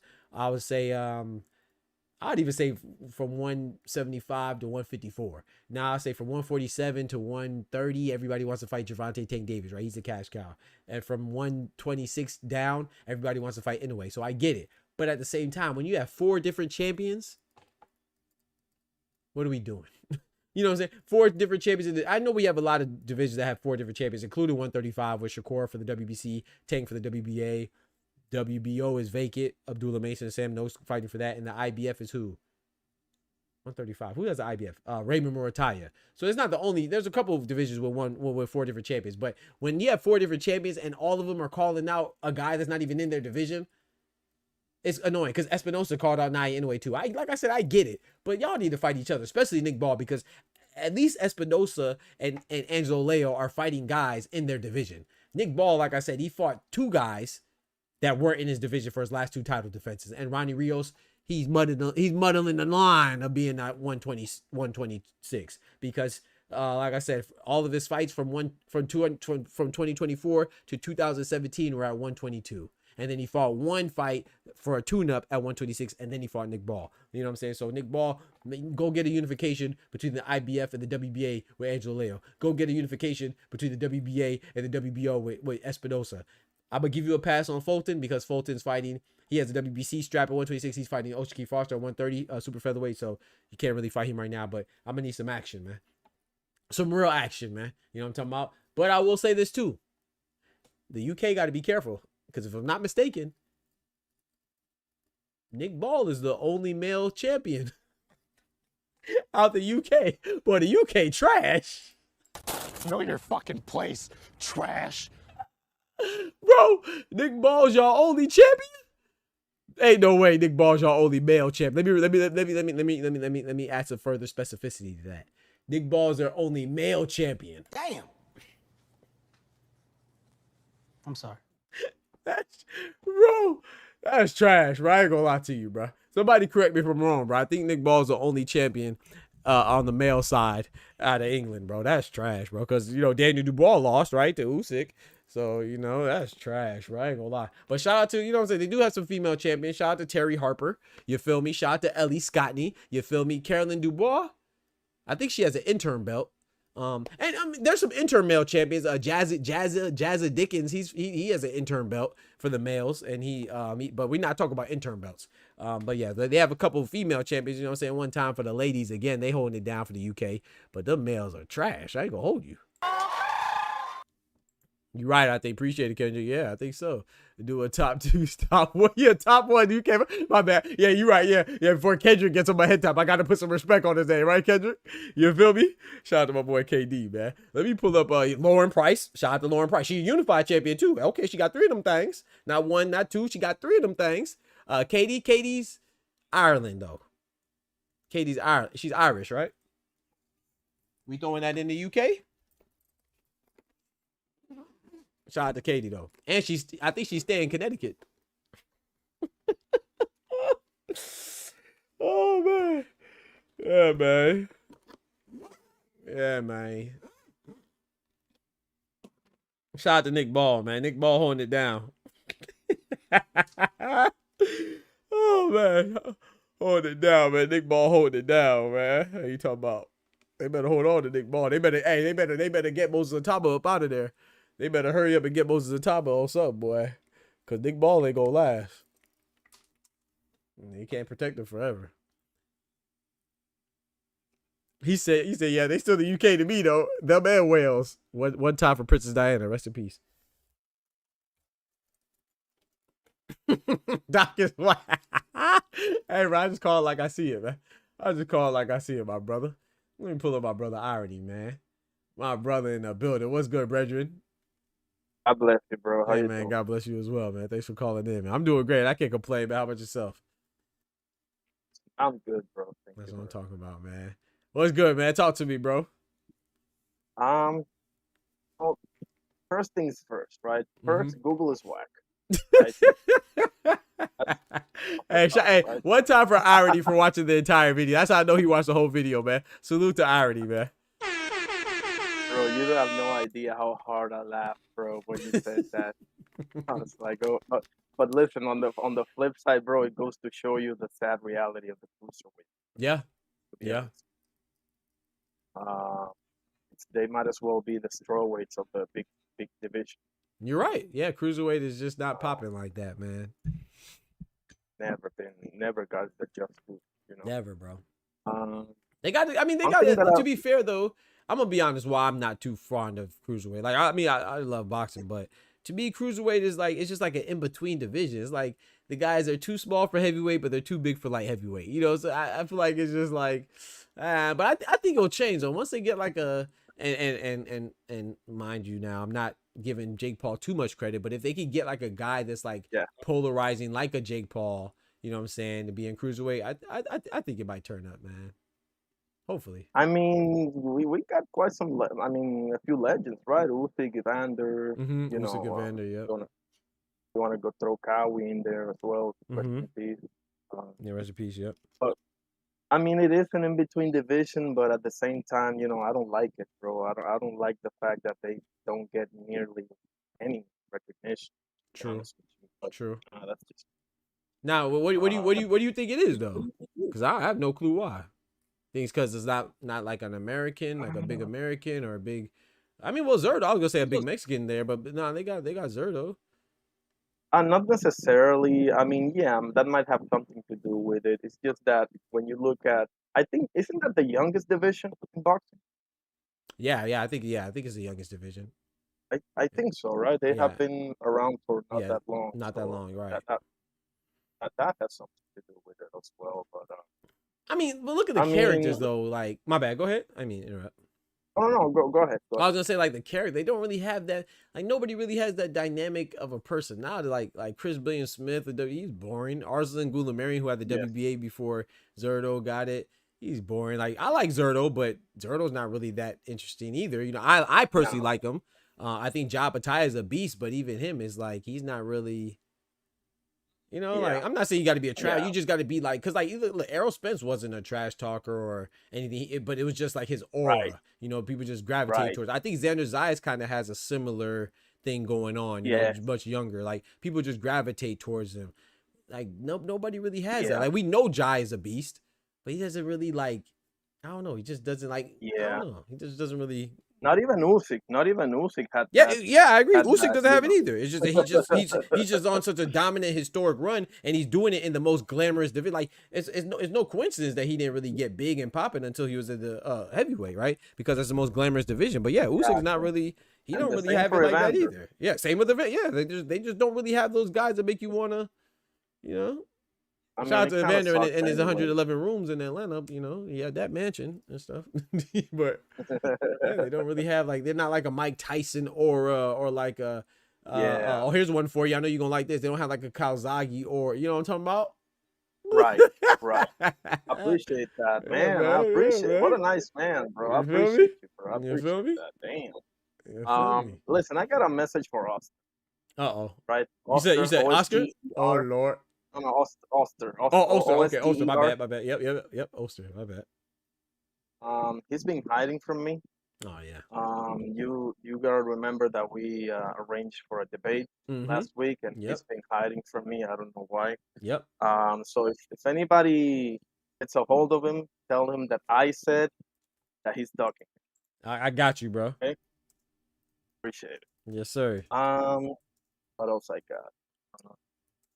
I disagree. I don't think boxing should get rid of junior and superweight classes. I disagree. Yeah, I was just typing to him. I said, "You trying to get folks killed?" Oh man. I mean, once upon a time it was like that, but no, I don't think so. I don't think so.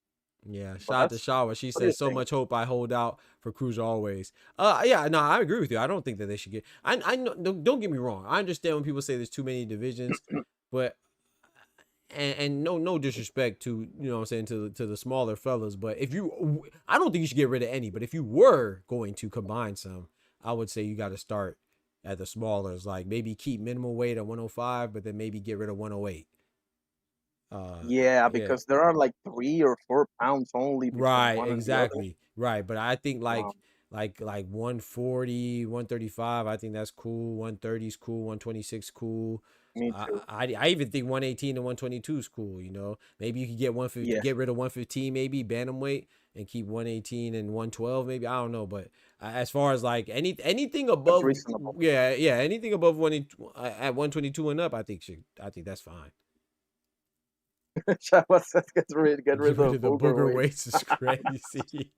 I ain't gonna lie. I like the strong weights and stuff. I ain't gonna lie. I like it. I like Me it. They be too, out there bro. scrapping. But I will. Collazo. Yeah, Collazo. Yeah, I like Oscar Collazo. I like you know, of course I like Bam Rodriguez. You know, I like. You know, I think Anthony Alasquaga has a fight coming up, but. I get it Yeah, though he's too good. because yeah, it's just but to be fair, it's just not that deep, you know. Like me and you already talked about like how Oscar Collazo, that is Collazo already beat Yeah. fellow Melvin champion and stuff. Jerusalem. Yeah, Melvin Jerusalem, And stopped him. Yeah, stopped him, right. And yeah, so I do think it. I saw that fight a few months ago. He Mhm. didn't return for whatever rank was it. Shout out to Ty in the building, my brother. What's good, bro? Top Ty. He says, they said no weight bullying, right? So what's wrong with the original ways? True for conversation. Yeah, I mean, yeah. But see, I'm not one, and irony, you could chime in too. I'm not really about that weight bullying stuff, man. I don't really call too many people weight bullies. Like, I'm not gonna lie now. I will say this. I do think of when I think of Devin Haney and David Benavidez, I think of them, but I don't think of the like weight bullying. Like, you know, some people try to make it seem like they try to equate it to cheating. I just think that, hey, if you don't have a rehydration clause or you're not in the IBF and you're able to get down to a certain weight and you're able to balloon back up, like that's part of your body. Everybody's anatomy is not the same. You know what I'm saying? Some people could do that and some people can't. Like some people have longer reaches and some people don't. So I just think that's part of your body. So I do think that we should have same day weigh-ins. I would love that. But at the same time too, you know, like not the day before. Yeah, no, not the day. I like same day weigh-ins, that's but at the same time though, I don't want people to, you know, hurt themselves because of that either. So I know they did it for some safety reasons. So you know, I'm not making those decisions, but I would prefer same day weigh-ins. I feel like that would get rid of a lot of the weight bullying. You know, in my personal opinion. At least. Maybe. I mean, I see 2-4 got his bearings back. Now he's saying everything under 47 is like 5 pounds away. Start combining them. yes and no, bro. Because you know when you go to the big boys like 160 all the way to 175, seriously, bro, 15 pounds, like nah, Ooh. man. From middleweight to But light heavy? Ooh wee. That'd be crazy. That's how it used to be. Yeah, you're right. You would go yeah, straight from no, 60 to 75. Out here looking like that's Floyd true. Patterson. That's why Marvin Hagler only was a one division world champion. Mm-hmm. But What's the other guy too? Homicide Hank, man. Henry Armstrong, man. oh my goodness, one of the goats right there. Uh-huh.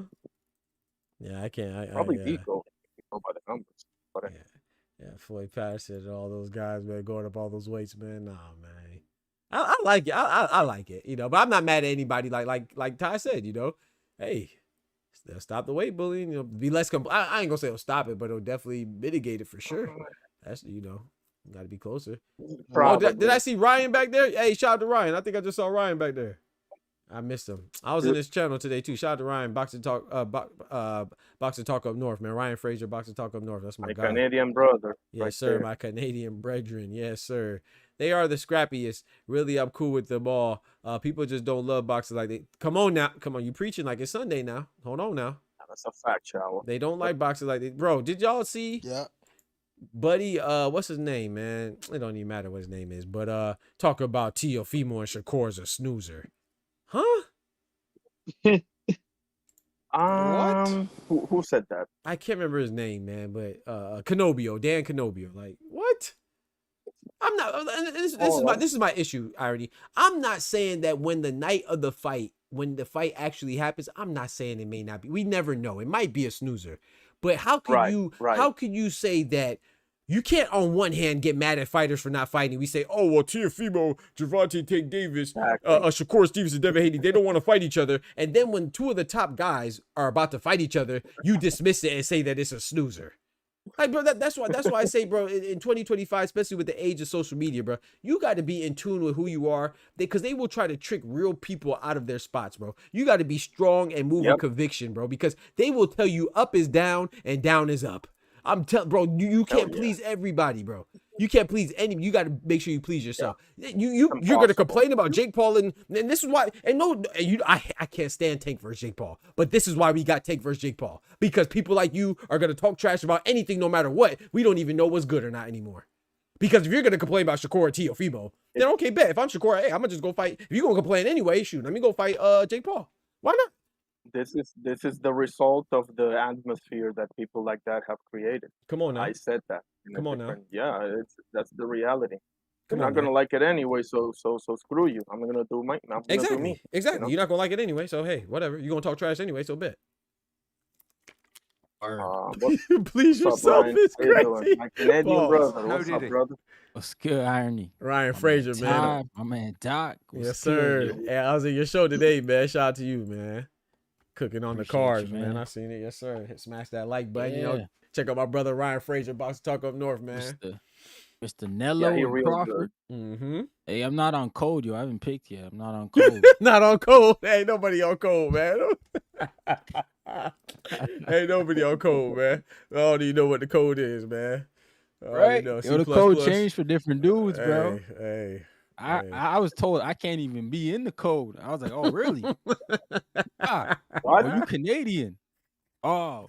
And then I found out this dude half Mexican. I'm like, bro, I'm blacker than you. What the hell's going on here? What? Hey, bro, I don't know what's going on, man. I just mind my own business, Ryan. Man. I just mind my own business. Trying to bro. be on that code, then it got You feel all me? mixed signals over there. You had an issue in your live stream or something? Oh no, nah, he just referred to the boot stuff and all, and the I was on the boxing voice, and I was basically saying like, yeah, like why would you not go spar with one of the best fighters in the world? Come on now. And the man said, yo, you can't talk about this because you Canadian. You not on code. I said, what? Huh? You're Canadian. Who said that? The fat guy or the next guy? Who said that? Nah, it was a caller. It was a caller. Oh, okay. You can't speak on this because you out of your jurisdiction, bro. Yeah, I was like, shoot, I'm glad then if that's the way the conversation is then, because oh my god, I'm not gonna get mad at Boots. What's wrong with people, man? Like seriously, there's new rules, bro. New rules. I don't know if y'all. Rules, Okay, this might be the nerd in me, but anybody familiar with John Oliver tonight? John Oliver, I heard that. Oh no, not John on the Oliver. Sorry, I like John Oliver too, but it's not John. It's Bill Maher. Bill Maher. He has new rules on his show. He has a little segment called New Rules. Oh yeah. That's what it might be. Yeah, everybody got new rules, man. Shout out to Bill Maher, man. New rules. They change the rules by the minute. Yeah, whatever's convenient, bro. Jurisdiction is crazy. Hey, average. Nah, for real, man. Tell me, like, who are you to tell me what I can and cannot give my opinion on? Like it's crazy, bro.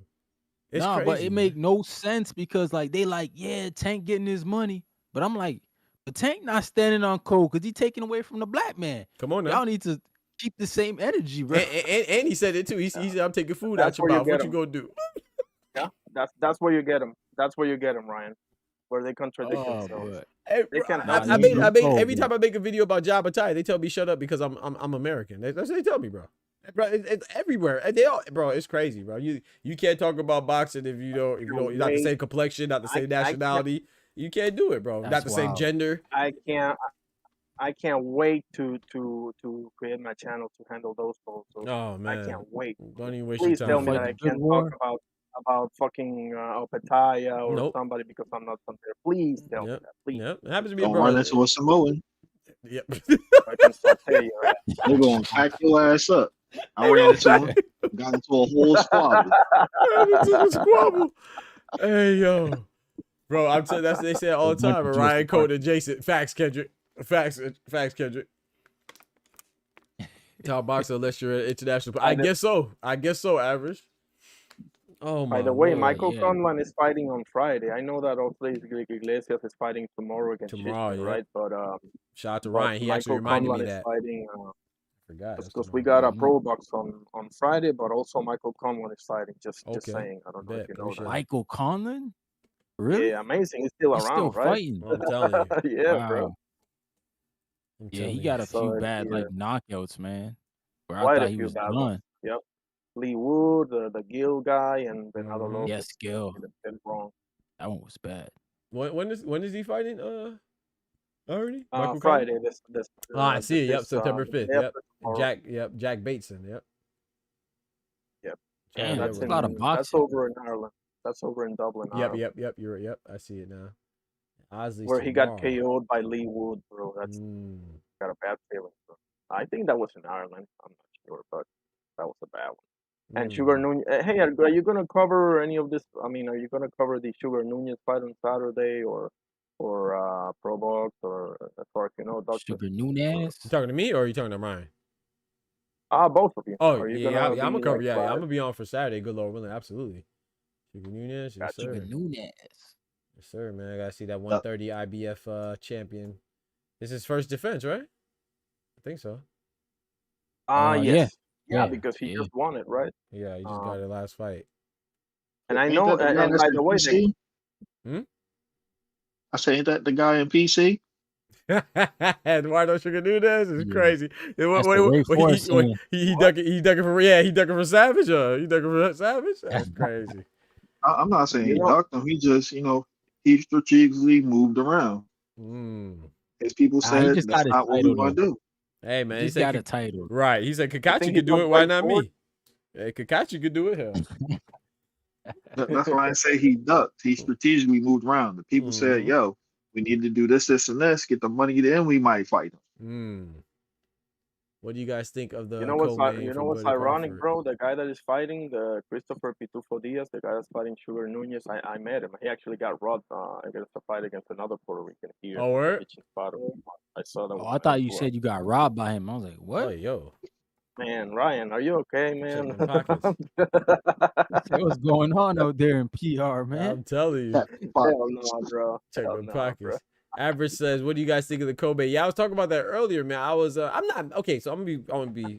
I was surprised. I was like baffled by it. I'm like, man, I just thought for sure and Billy and Martinez was a co-main, but I'm not mad because I mean they're on the card, so I could really care less about the placement. But I was like, Callum Walsh and freaking Fernando Vargas Jr. Like, I was surprised. I would say I was surprised about that being the co-main. Dana White, man. Yeah, Dana I thought White. that Billy and Martinez was for sure. I think that's gonna be fight of the night. Yeah. As For much as sure. I They're like gonna be Bud and throwing I'm Canelo, leather. with but you. yeah. I'm with you there. I'm with you Yeah, there. I think that's gonna be fight of the night, man. I was surprised that's not the That co-main. means Callum Walsh and Vargas, they can't have no shit performance after that Facts. fight. Facts. It's like they gotta come in and try to outdo that fight. You feel me? Good By luck. the way, Ty, another Dominican prospect, his name is Eury Cedeño. He's fighting on Friday. Man, how many fights are happening on Friday, man? We're 1, 2, 3, 4 Yeah, Valdez different. too, right? I think. No, it might be No, Saturday. Valdez is yeah, Saturday. Okay. But Eury Cedeño, I've heard quite a few things about him. I don't know if you know him, but he's fighting the day after tomorrow. Okay, yeah, I see it Pennsylvania. on Boxing TV against Willie Jones. Okay. I forgot Suleiman Segal was fighting Brian Acosta Friday as well. Oh yeah, we got some good fights, right? Hell yeah. Yeah, that's Pro Box, right? Uh-huh. Yes. Yep. René Telles Giron, just the guy that dropped Kid Austin, right? Yep. That's the one that headlined it. I don't know how that headlined over Gabriela Fundora versus Gabriela Alanis, but I'm still mad No, about Gabriela that. Fundora. No, Gabriela Fundora is the. Isn't she on the? Is she on there? Oscar Collazo card. No. I'm saying that Schofield and Renee Tellez Garon, they were the main event that night that Gabriela Fundora beat Gabriela Alanis for the undisputed flyweight title That's at whack. 112. Yeah, that's whack. Yeah, they weren't even the co-main. The co-main was Beck the Bully versus David Stevens, if my memory serves me correctly. Beck the Bully. Mhm, Come on, that was a co-main. That's disrespectful. Oh, Joey Spencer's coming back Friday too. Okay. Everybody. I'm telling you, Everybody bro. coming back. What the Hey, heck? Chocolatito's fighting, bro. Get a load of this. Chocolatito's fighting the Friday after this one. Oh Lord. Chocolatito's fighting Nicaragua, bro. Are you kidding? Oh Lord. See what I'm saying, fighting man? at home? Y'all got mad at Bam for retiring these dudes. This is what he should have kept doing. Just Yeah, you get ain't these lying. old men I out am the mad at him. I am mad at him. Yeah. Get them But all he's out, man. unifying. But Fire he's their ass. unifying. All of them. Bam was I'm not mad at him. he was killing them. He was sending them out, packing them Nah, up. bro, come on, bro. Don't do Chocolate Tito like that, Yeah, bro. he Bam had gotta over chill he had out, over bro. a decade. He had over a decade of age difference. Yeah, man. Come Shout out to on, Bam. man. Yeah, Bam gotta Like, you chill got out, freaking man. Barrios in here letting Pacquiao live, which is crazy. That's true. Now look, That's now we got to see Pacquiao again. You're right. You're right about that. Liam Paro's fighting. Liam Paro's fighting September 18 in Australia. Yeah, I knew about as that well. one. Oh man. And Pedro Guevara, Liam speaking Paro. of Bam, didn't he fight? He fought. When did he fight? Did he fight on the Boots card, Ty? Pedro Guevara. That's Pedro when Guevara. yeah, that's when Boots fought Karen, right? And then Bam fought Pedro Guevara on the same card, right? Mm-hmm. Yeah. Pedro Guevara is fighting Adrian Curry, so he's back too. So you got a former opponent of Bam and a future opponent of Bam in Chocolatito. But Pedro Guevara's on that Sugar Nunez card though. You guys got a prediction for Croker Donovan too? Yeah, I'm going with Donovan. yeah. I'm going with Donovan again too.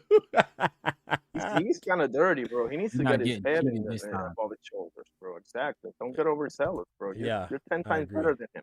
I agree. Like, Nah, that ref cheated, bro. That ref cheated. No. Patty Donovan hit him with an elbow, bro, like an MMA style bro. elbow. What we're talking about? Cheated, man. Ryan, come on, bro. I know Patty Donovan is good, but he's dirty as holy hell too, bro. Oh You gotta stop man. that. Hey man, they I know they better send Boots a thank you letter, cause ain't no way that's supposed to be for a title fight. I'll tell you that. Right, exactly. They better send Still Boots a trying to goddamn figure thank that you out. letter. Yeah, they better send Boots a thank you letter for real. What else? I wanted to ask you something. I forgot. I missed it. Ask me something. Was it about oh, shout out to Jermaine Franklin too. His father passed away recently. He's also on that undercard too. That's what I was thinking of. Jermaine Franklin and Ivan Daisko. I got Ivan Daisko. Oh, his dad passed away? Oh, Yeah, I his know dad it was passed somebody away. who passed away. I didn't know it was his dad, though. Yeah, it was Damn. his pops. That's Yeah, fucked I up, think bro. like 2 days ago, I believe, something like that. Kendrick says Yeah, I saw Donovan that. is. Yeah. It was sad, man. God bless him, man. Yeah, He might. Hey, Ivan better be careful. He might come through like Buster Douglas, right? Didn't Buster Douglas lose his mom on the Mike Tyson joint? Yep, Mm. exactly. A week or 10 days away from the fight. Yeah. Mm-hmm. Nah, Mike Tyson was slapping Japanese things. That's what he was doing. Like Oh, you Tyson know it. wasn't. You know it. I tell you, yo, that was the end of that 4-year run, right? Right, Henry? That was the end of it, bro. Yeah, you had to say that, right? You had to say I'm that. just saying. Unnecessary. Mike weighing that wood. Oh Lord. I Okay, be yo, on that Oh was it. man, it. what do you expect him to do? Really? Come on. I expect him to knock I don't shit know. loose. He did. It was just a little mix Yeah. that night. That would have made But, the party that much bigger. Hey. Buster Douglas got the longest count in boxing history that night. Thank you very That's because that parlay was on the line. Had to make that You know, shmoney. that was a record-breaking night in Vegas, Mm. by the way. Oh, Hell yeah. probably. Hell yeah. A lot of people made a ton of money Oh on wow. that Uh, night, bro. You mean Vegas made a I'm ton of about to say, money, yeah, Vegas probably made a Yeah. whole bunch of money because ain't nobody bet on Buster. right? Yeah. Yeah, man, ain't nobody bet on Buster. Vegas is Everybody cleaning lost. up. Vegas still eating off that night. Joey Spencer, man. So what you think? What you think, Ryan and Ty about this? Oh no, I know what Ty felt. What do you think about Fundora and Thurman, man? Ryan. Yo, Keith funny, bro. See how this man fell off the stage? Bro, I was like, bro. I said he ain't gonna make it to the fight, man. He ain't gonna make it, bro. Look at him. I said, look at him. If It's 4K, over he with, getting bro. out the fight, bro. Keith, yo. Shout out to Keith, man. I mean, Shout if out he to can Keith, pull this off, then damn. Shout out to Keith. Bro, if PBC gonna have Thurman to can keep pull this eating him. off, bro, oh my goodness. I'm having I don't think he's gonna win. I don't But think so either. shoot. Yo, Fundora, is he the face of PBC now? He got the most Hey. PBC fights Holy this year. Yeah, what this saw will it. be his third, right? Yeah. Come on now. God damn. They keeping him active. Come on now. They be talking about PBC. Come on now. They'll be keeping them dudes active that want to be active now. But Fundora say, hey He man, drawing every the time I want to crowd. fight, you talk to him, Ty.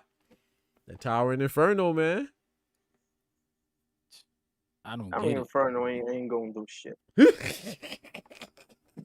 Oh, you guys bringing him to PR? For Xander? Nah, you guys they gonna have to go to him. Actually, he about to be a pay-per-view fighter now. I'm telling you. You better That's stay the hell crazy. away from Bakram. I'll tell you that. Hey, Him and Virgil. Nah, bro. They Stay all the need to hell stop away from acting that like man. Backroom is some beast, man. He only beat one dude. No, That he man didn't. only He beat beat up on a Jack dude Colby who- as well. He Nah, beat Jack he beat Colby on one Ramadan. dude who don't move his head. Imzu. Yep. Don't move his head. Mm. He beat one dude. Mm. Beat the shit out of somebody else. Well, what'd you say? What'd you say, Ty? What'd you say? He beat the shit out of somebody that was mid. Y'all disrespecting Timmy. Why they disrespecting Timmy like this, Shower? Please, Shower, man. They disrespecting my boy Listen. Timmy, man. Don't do Timmy like Listen, that. I'm man. ready. I'm ready to concede the fact that Team Sue is mid. Yeah, Okay. yeah. Now let me ask you this, Ryan. Since you're so concerned about who everyone has beaten, who has Fundora and more importantly Virgil beat? Oh wait, Somebody advocated for Virgil beat Virgil. Boychuk and Madrimov. What you talking about? he beat Boachuk. Are you sure about that? Bro, he got dropped, but he beat Bro, him. what? That's better than Jack, whatever his name is. Jack Cocaine. Whatever. and fucking Tim Zoo, Oh, man. Madrimov, bro. At least Madrimov went 12 rounds with Bud.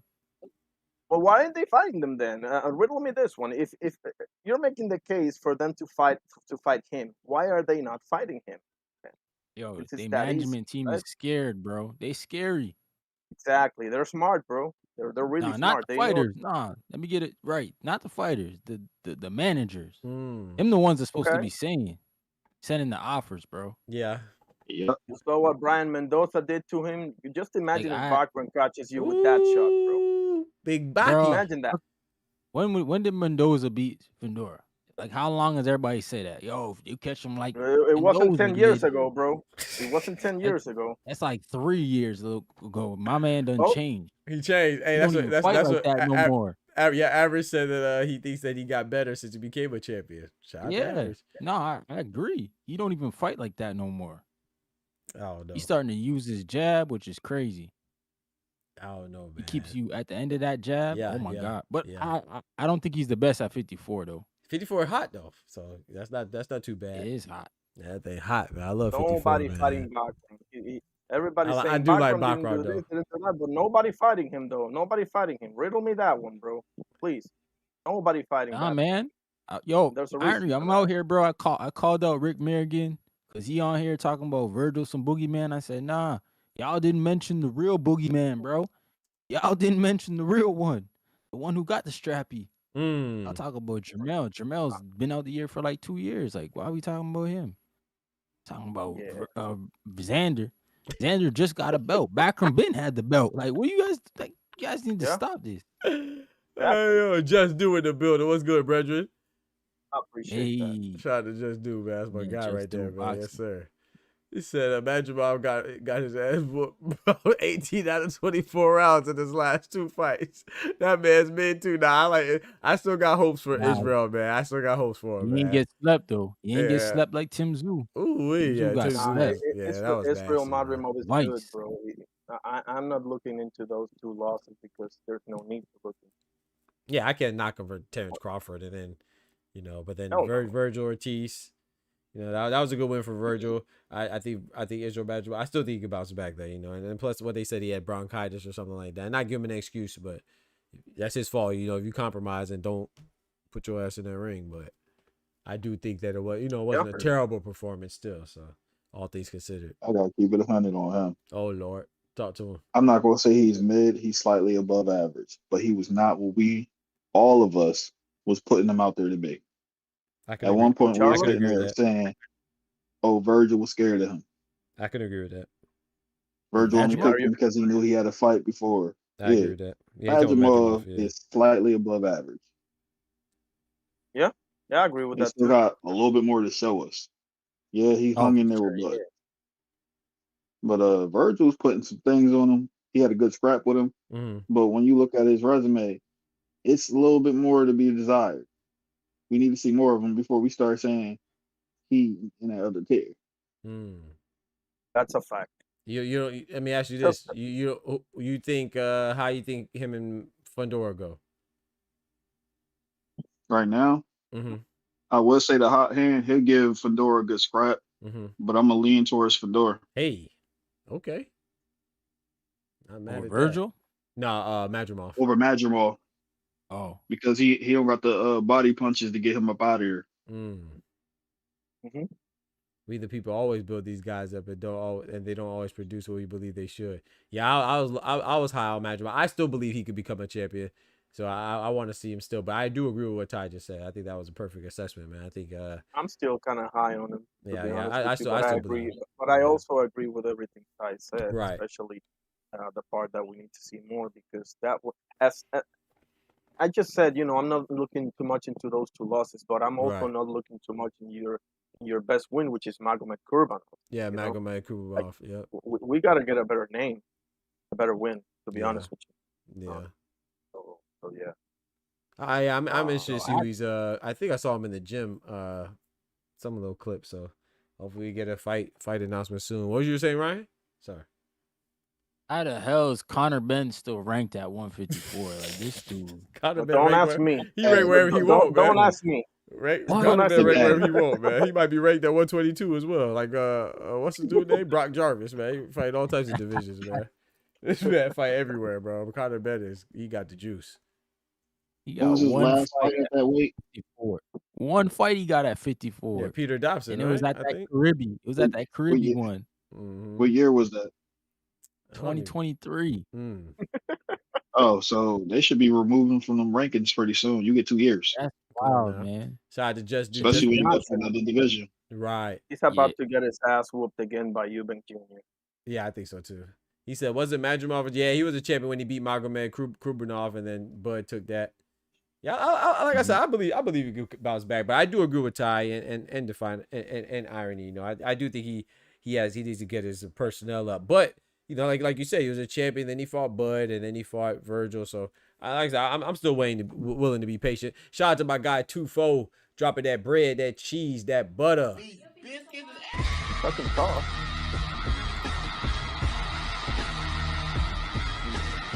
He says, I'm finna put the kids to sleep and then hop in the court. All right, bet, bro. Hey, looking forward to it, man.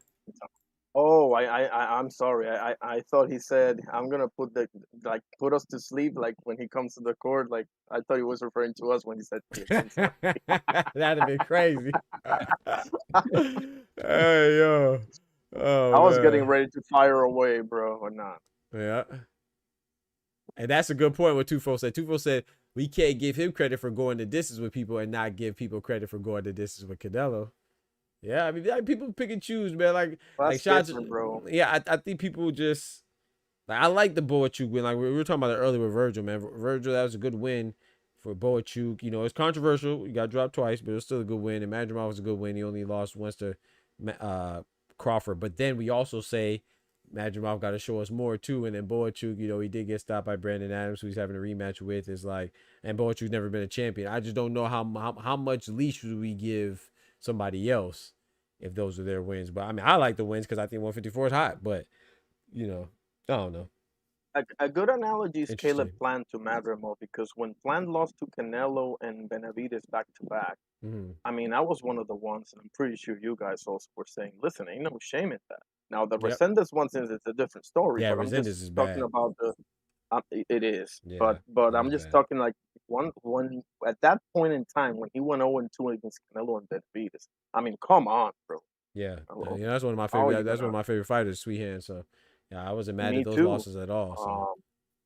You got to look at that with a grain of salt, because it matters what you do afterwards. Because I'm pretty sure he was referring to Berlanga and Munguia when he said going to distance with Canelo. Munguia got his ass whooped by Bruno Suras, and Berlanga got whacked by Hamza Shiraz. Right, they got sparked out. So it matters what you do afterwards. That's why true. Ty's point. We gotta see. Yeah, that's why Ty's point of we need to see more of Madrimov is spot on, because let's see what you do now. You know, you gotta prove that you belong. You know, here at this table. You know. Canelo did that to him, man. Stop playing with my boy Cinnamon, man. He made, you know. No, he did. Canelo did that to him, man. Nah, he didn't Stop do playing, that. man. Y'all get off my boy Cinnamon, man. You gotta keep it a buck. Or you're referring He took them O's, man. He took them O's, man. You know what I'm talking about? He didn't let them live. They survived on their own grit. We gotta keep it a G. Canelo ain't the same dude he was 5-10 years ago. Yeah, I ain't gonna lie. That's true. Now, that's a fact. I mean, he's not packing dudes up like he used to. That's true. That's true. Yeah, I agree. I got a little pushback on that. I think he carried Munguia. I agree with you on Berlanga. Yeah. I think he tried watching that fight. I feel like he tried to that he was trying, he just couldn't get Berlanga. But I do think he carried Munguia. I think he carried Charlo too. I think he carried both, all three of them. To be honest, he couldn't get to Charlo. Think he couldn't get to him? Think he couldn't get to him? Sure, okay, that's fair. That's fair. I thought he could. Like he couldn't get I Skull. thought he that could. shit was No, Skull. Yeah, Skull was crazy. I don't know what. I was mad at Cinnamon for that. Yeah, that was crazy. Yeah, no. Yeah, that was bad, bro. But that should have been fault too, though, man. You got to cut off that ring, man. We got to keep it consistent for everybody, man. You got to. I expect, you know, I like Cinnamon, but he had to do better, man. Nah, the old. I agree with Ty on that one. The old Cinnamon would have got there. That's why I like, bro. That's why I was mad. Like, nah, bro. Hey, he could do better than that, man. Canelo could do better than that. You know how I feel about Canelo, but in all seriousness, he's not the killer that he was. Yeah, and that happens to everybody, bro. It comes a time when you're, you know, just you realize that you can just cruise your way up to a decision instead of going into a firefight. You get somebody out of there, and you just choose to, you know, get a little more civilized.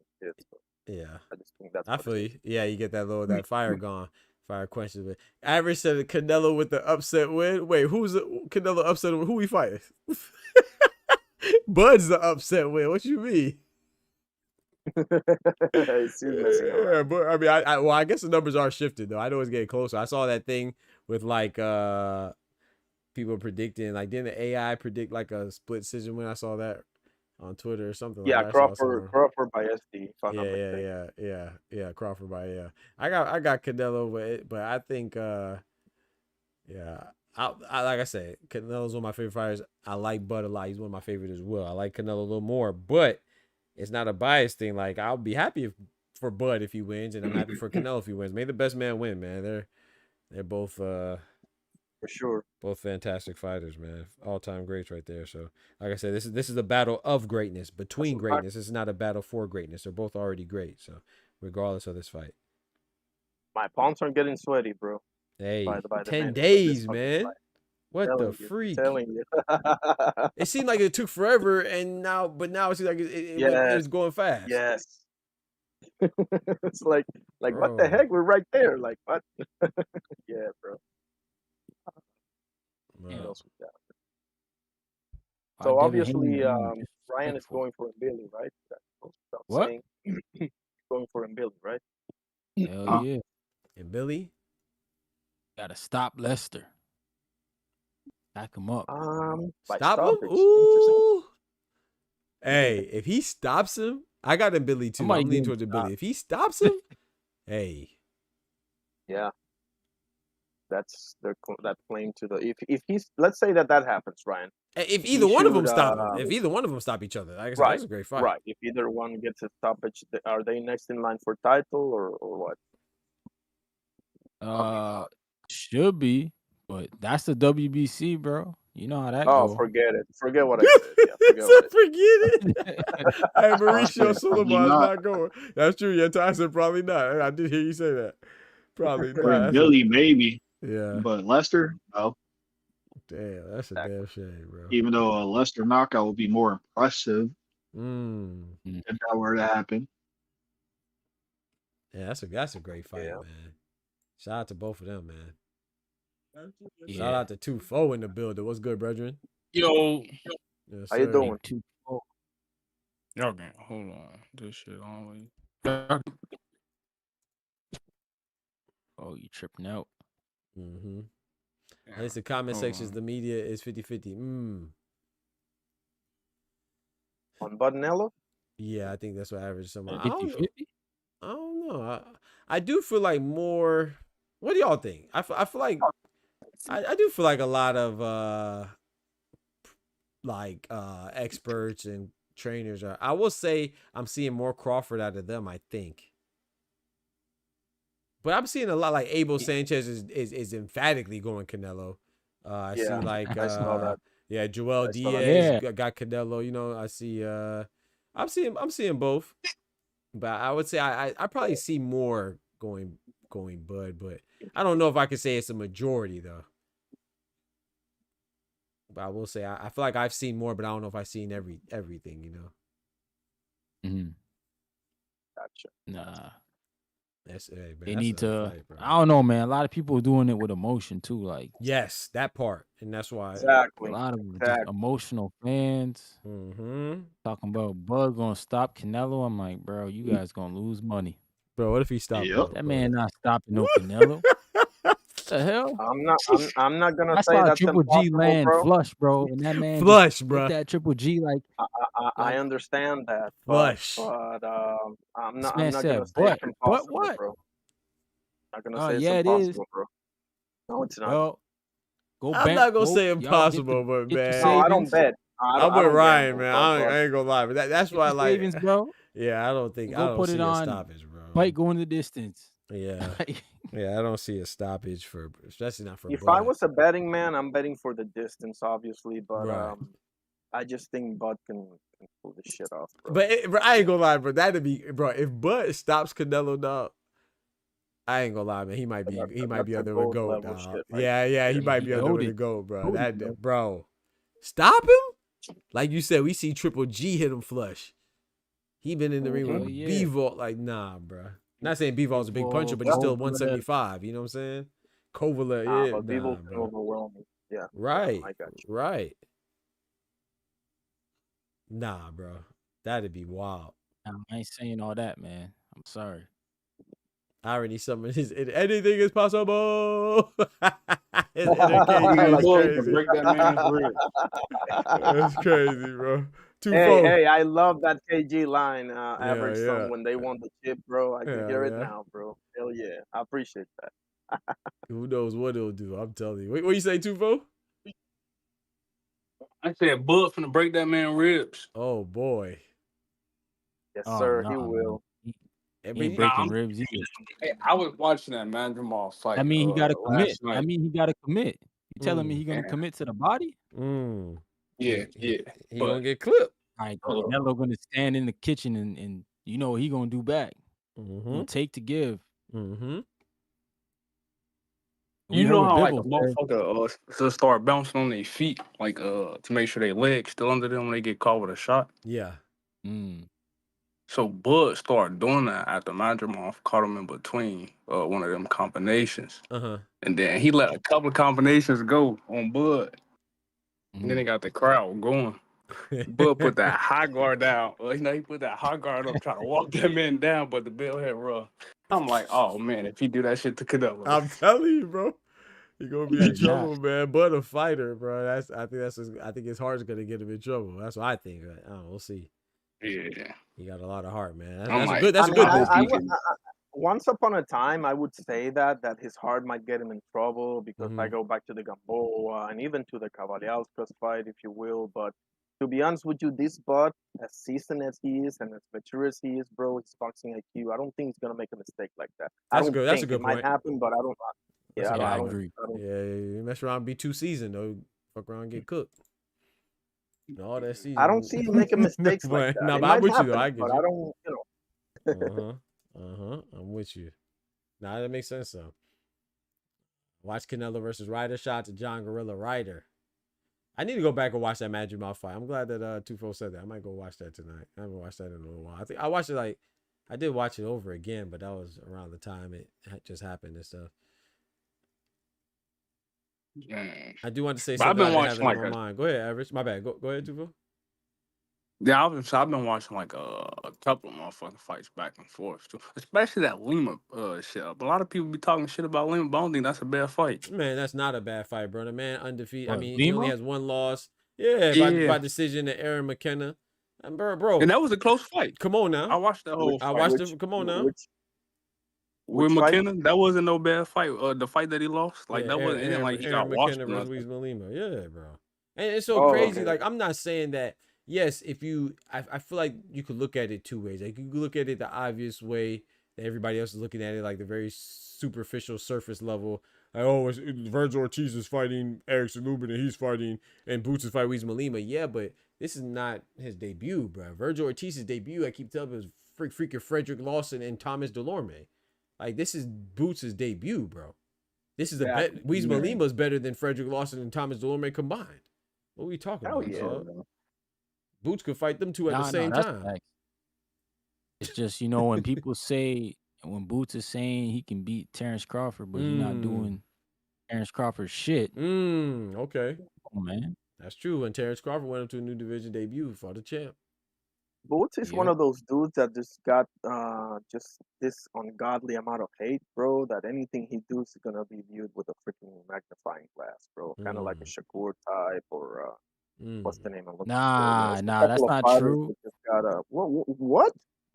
Yo, the man got like 30-something fights, bro. What you talking about? Who? What? Boots. He got like 30-something fights. You can probably tell me like two opponents. You can probably tell me two opponents, bro. I can't tell you two opponents. Are you kidding me? No, I'm saying you can probably only tell me two. That's the issue. Come on, bro. You're joking. See, name three. I'm with Ryan. Okay, I ain't gonna help bro, out. Karen Tsukatian, David Avanesyan, Royman Villa. I mean, I can keep going, bro. Come on, bro. Pick on somebody else, bro.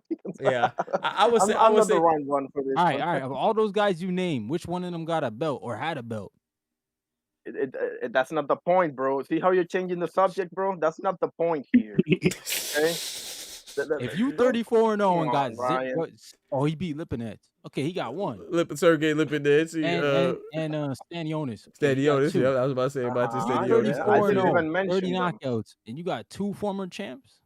But I will say this though, but way over but you don't think that's fair? You got to factor in that he's a unified champion and a ring belt champion too. And I would agree with you, Ryan, if he was like, no disrespect, but if he was like a Jaime Munguia or like, when Zerto had like 40-some fights and but at least he was unified and ring. You know what I'm saying? Like I feel like with Boots, he was just happens to be in a bad division, and so I kind of give him up. Like it'll be different if he had that many fights and then he didn't have nothing to show for it. But the man was unified and he was a Ring Magazine holder, you know. So and his division was held up. Right. And everybody else yeah. was docking him, and everybody else was docking him, and nobody in no rush to give Karen Chukatyan a fight. And there's I'm not doing that. Yeah, I'm not going with the duck. I'm not going with the duck. Are they not ducking Hell Boots? yeah, they're ducking him. Hell yeah. Look how these dudes at 54 talking. They talking like Boots is food. They like, bro, why he fighting the tune-up? They're all asking him that. Why he fighting the tune-up? Same reason why they fought those dudes that they started out with. Come on now, talk to him, Ty. I mean, when you bring up the 30 fights, you act like those first 19 wasn't untelevised or mid-card, undercard fights. He wasn't even really on a major then. So can we count those? Damn, nah. Those were developmental fights. You really look at that and like, yeah, well, we fought. He got the Showtime, which is when probably he's fighting Thomas DeLorme. That's why I said the first 19 his 30. Him the Roy Jones, bro, from then. And that's like how many fights ago? And we looking at the best win up until Stanionis was Karen, bro. That's when he was 23-0. When they dubbed him that. Nah, that was at like 30, bro. No, I'm talking about the Roy Jones comparison. That was at 23-0. Yeah. Yeah, that was But I'm just saying, like, bro, like that's crazy because like Brian Norman Jr., well, he got like 20-something fights. And he already a fucking champ. Look where he at. He on top rank. Yeah, but he didn't have the same like Boots had David Cameron Duncan. Rest in peace. Rest in peace. You telling me Cameron Duncan couldn't get him top rank? Or they didn't want that? Yeah, but you got to look at it. You get what you work for. Brian Norman got his title opportunity as the underdog. They didn't plan on him becoming a champion too. True, when in Giovanni Santella's backyard. That's true. Smoked him. You're supposed to be fed to somebody. Yep. He didn't really smoke him, man. Santillán was doing pretty good. Hold on, whoa. What did he do? Wait, hold on. He ain't smoke. What? Okay, so what do you call it? What do you call it there? What do you call it? He smoked it in the end. Okay. Santillán was doing pretty good in the first half of that fight. Irony though. If anybody does a jailhouse pose on you and you sleep, he cooked you, bro. The man hit the club pose. You know what I'm saying? The club pose with the homie. You know, hit the squat on him. Nah, bro, he cooked you, bro. He hit the jailhouse homie pose. all was left was him to throw up the sign. You know, the west or the east coast. He had problems with Janelson Bocachica as well, and he had problems with Cuevas as well. Well, let's pump the brakes a little bit. Wait, whoa, Cuevas, bro, he beat him with a jab. He hit him with the Klitschko, bro. He got wobbled like the first round. You right? Or whatever round. But he stopped him with a jab in the third, bro. Come on, Irony. Come on, bro. I'm with you on Santillan, but Cuevas. I mean, you know, you're right. I mean, he did sting him though. I'm with you on that. He did sting. I got to give Cuevas credit where credit. He did sting him. He stung him. Just like David. What's his name? David Nika. When David Nika stunned, he stung Jabatai. I got to give him that. You're right. You're right. I can't take that from him.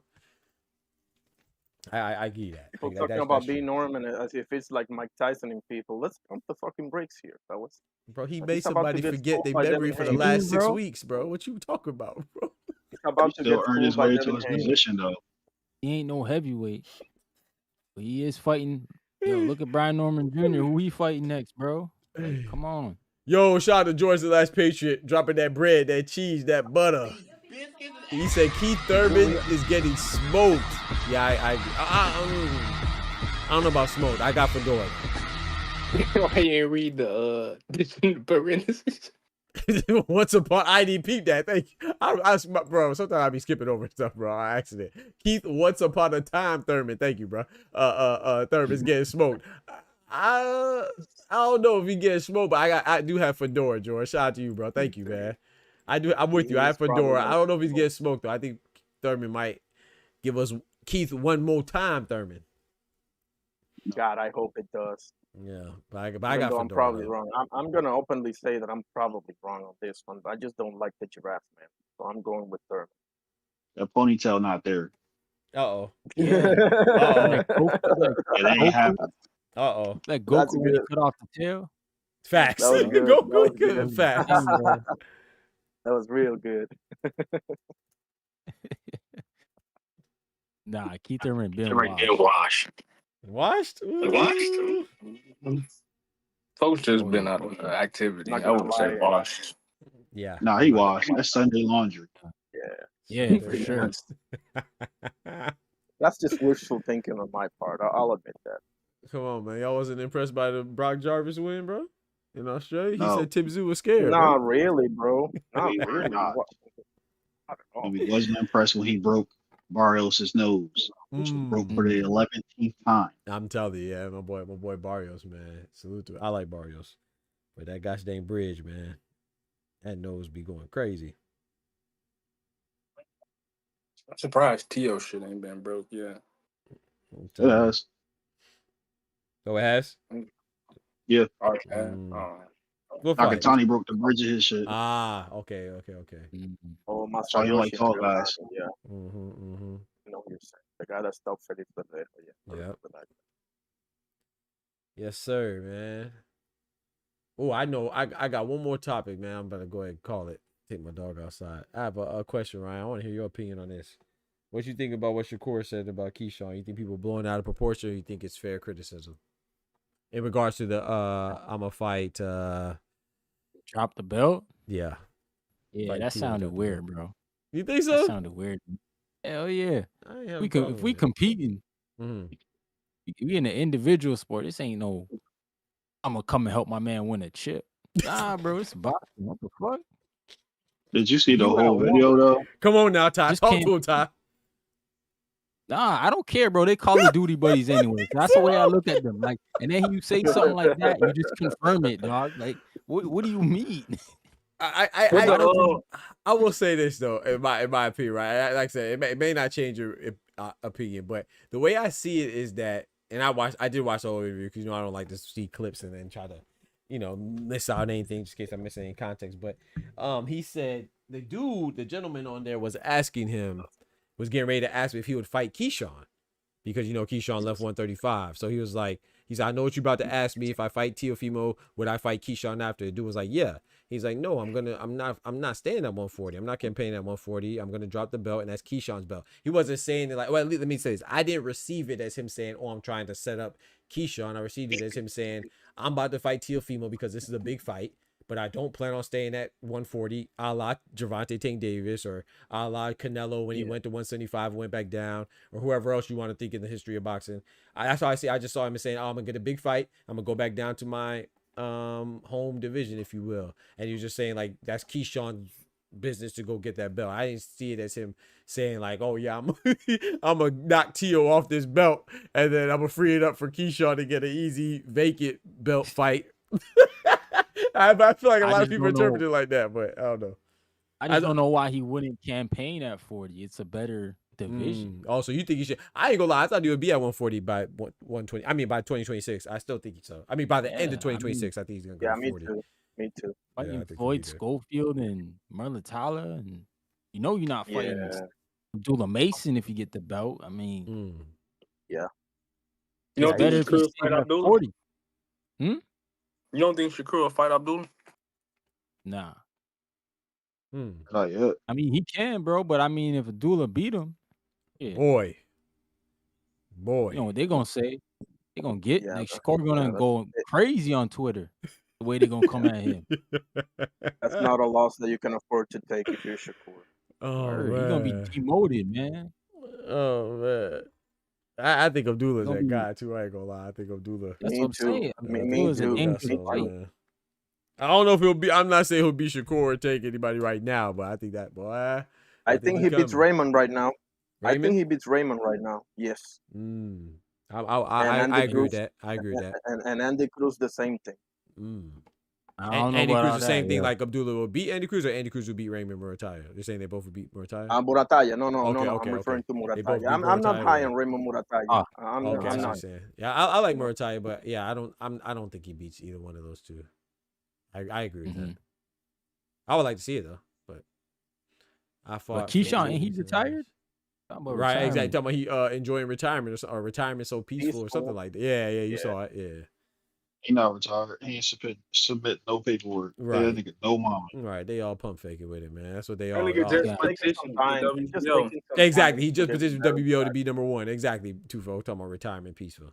That's the blueprint, man. All of them retired, right? From Tank to Haney to Shakur to all of them retired and came back. Fury. Quote unquote Fury. retired. Oh, Fury! Oh, Fury's notorious for. I was just saying the guys at 135. Oh yeah, Fury's the king of that crap.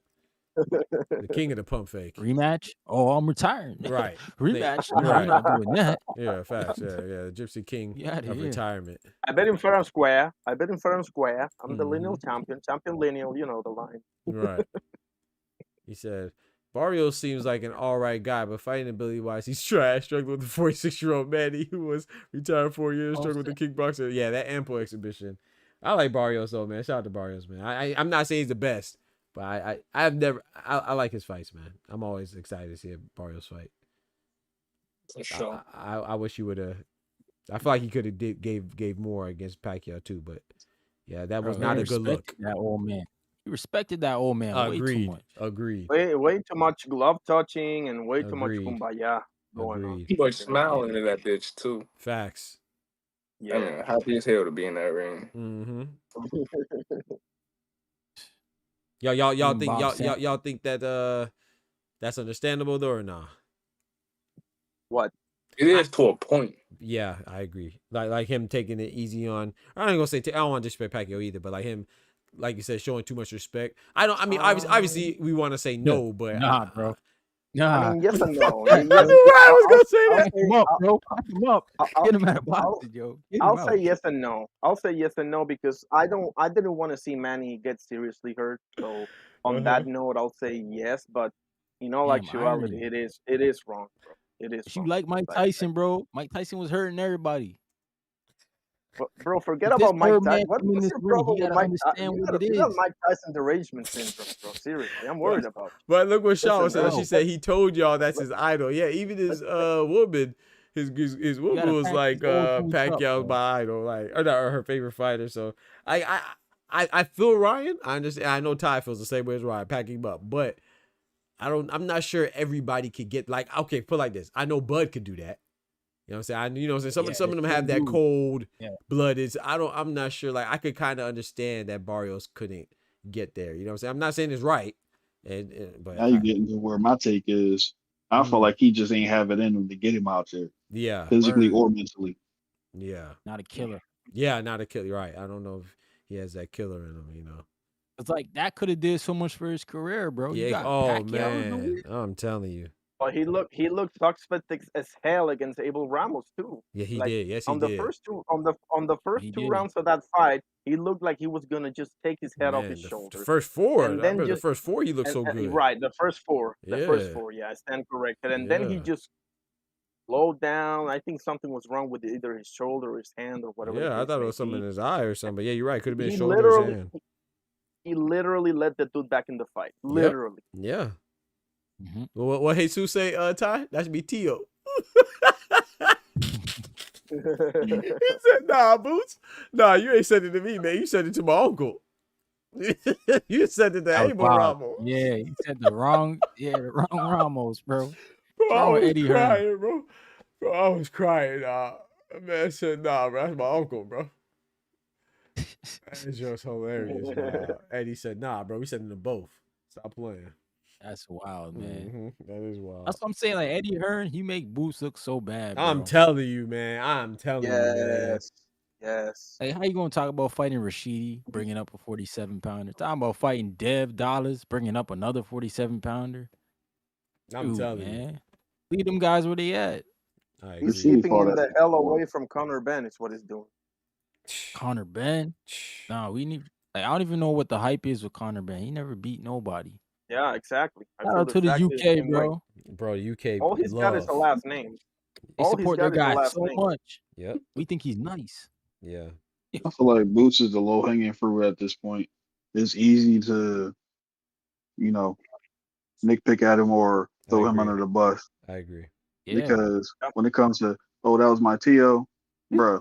3 weeks before that, you was talking about weighing out your options, and he was one of them. But I thought he sent it to your uncle. That's me, Tio. That's me, Tio. It's just like the Boots not on code shit. Yeah, Y'all knew he was sparring Canelo. Yeah, I agree. Literally after that fight was announced. I agree with that. Why y'all see a picture now? He not on code. Yeah, that shit weak. Shout out to Canelo, bro. I feel like that picture was old. I feel like he held that shit. Nah, that Jones fresh. Fight coming up. Hey, fight coming up. We releasing this. Like all y'all scared over there. Oh man. Shout out to Bud though. Shout out. That's a good fight, man. I'm excited for it. I'm actually more excited for it than I thought I would be. I'm looking for that Val Saint picture. Where is that? Yeah, that's true. Yeah, it's true. I remember I saw one, but I don't remember if it was. I could be tripping. I thought they was gonna kick him out of the camp after the little accident. Uh-oh. I didn't hear about that part. Oh, Saint. Oh, he have a fight coming up.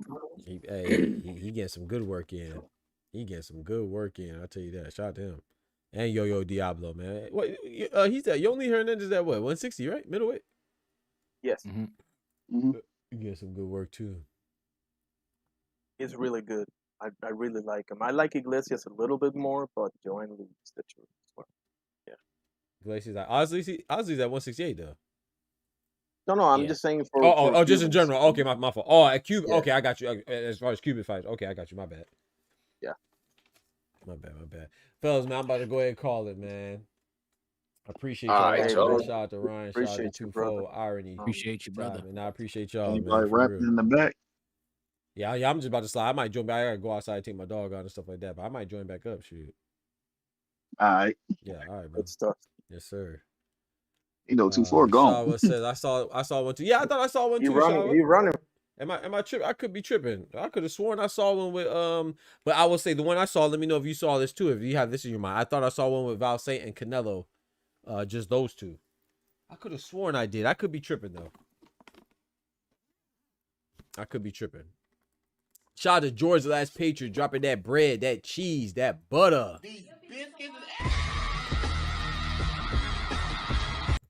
Oh shoot.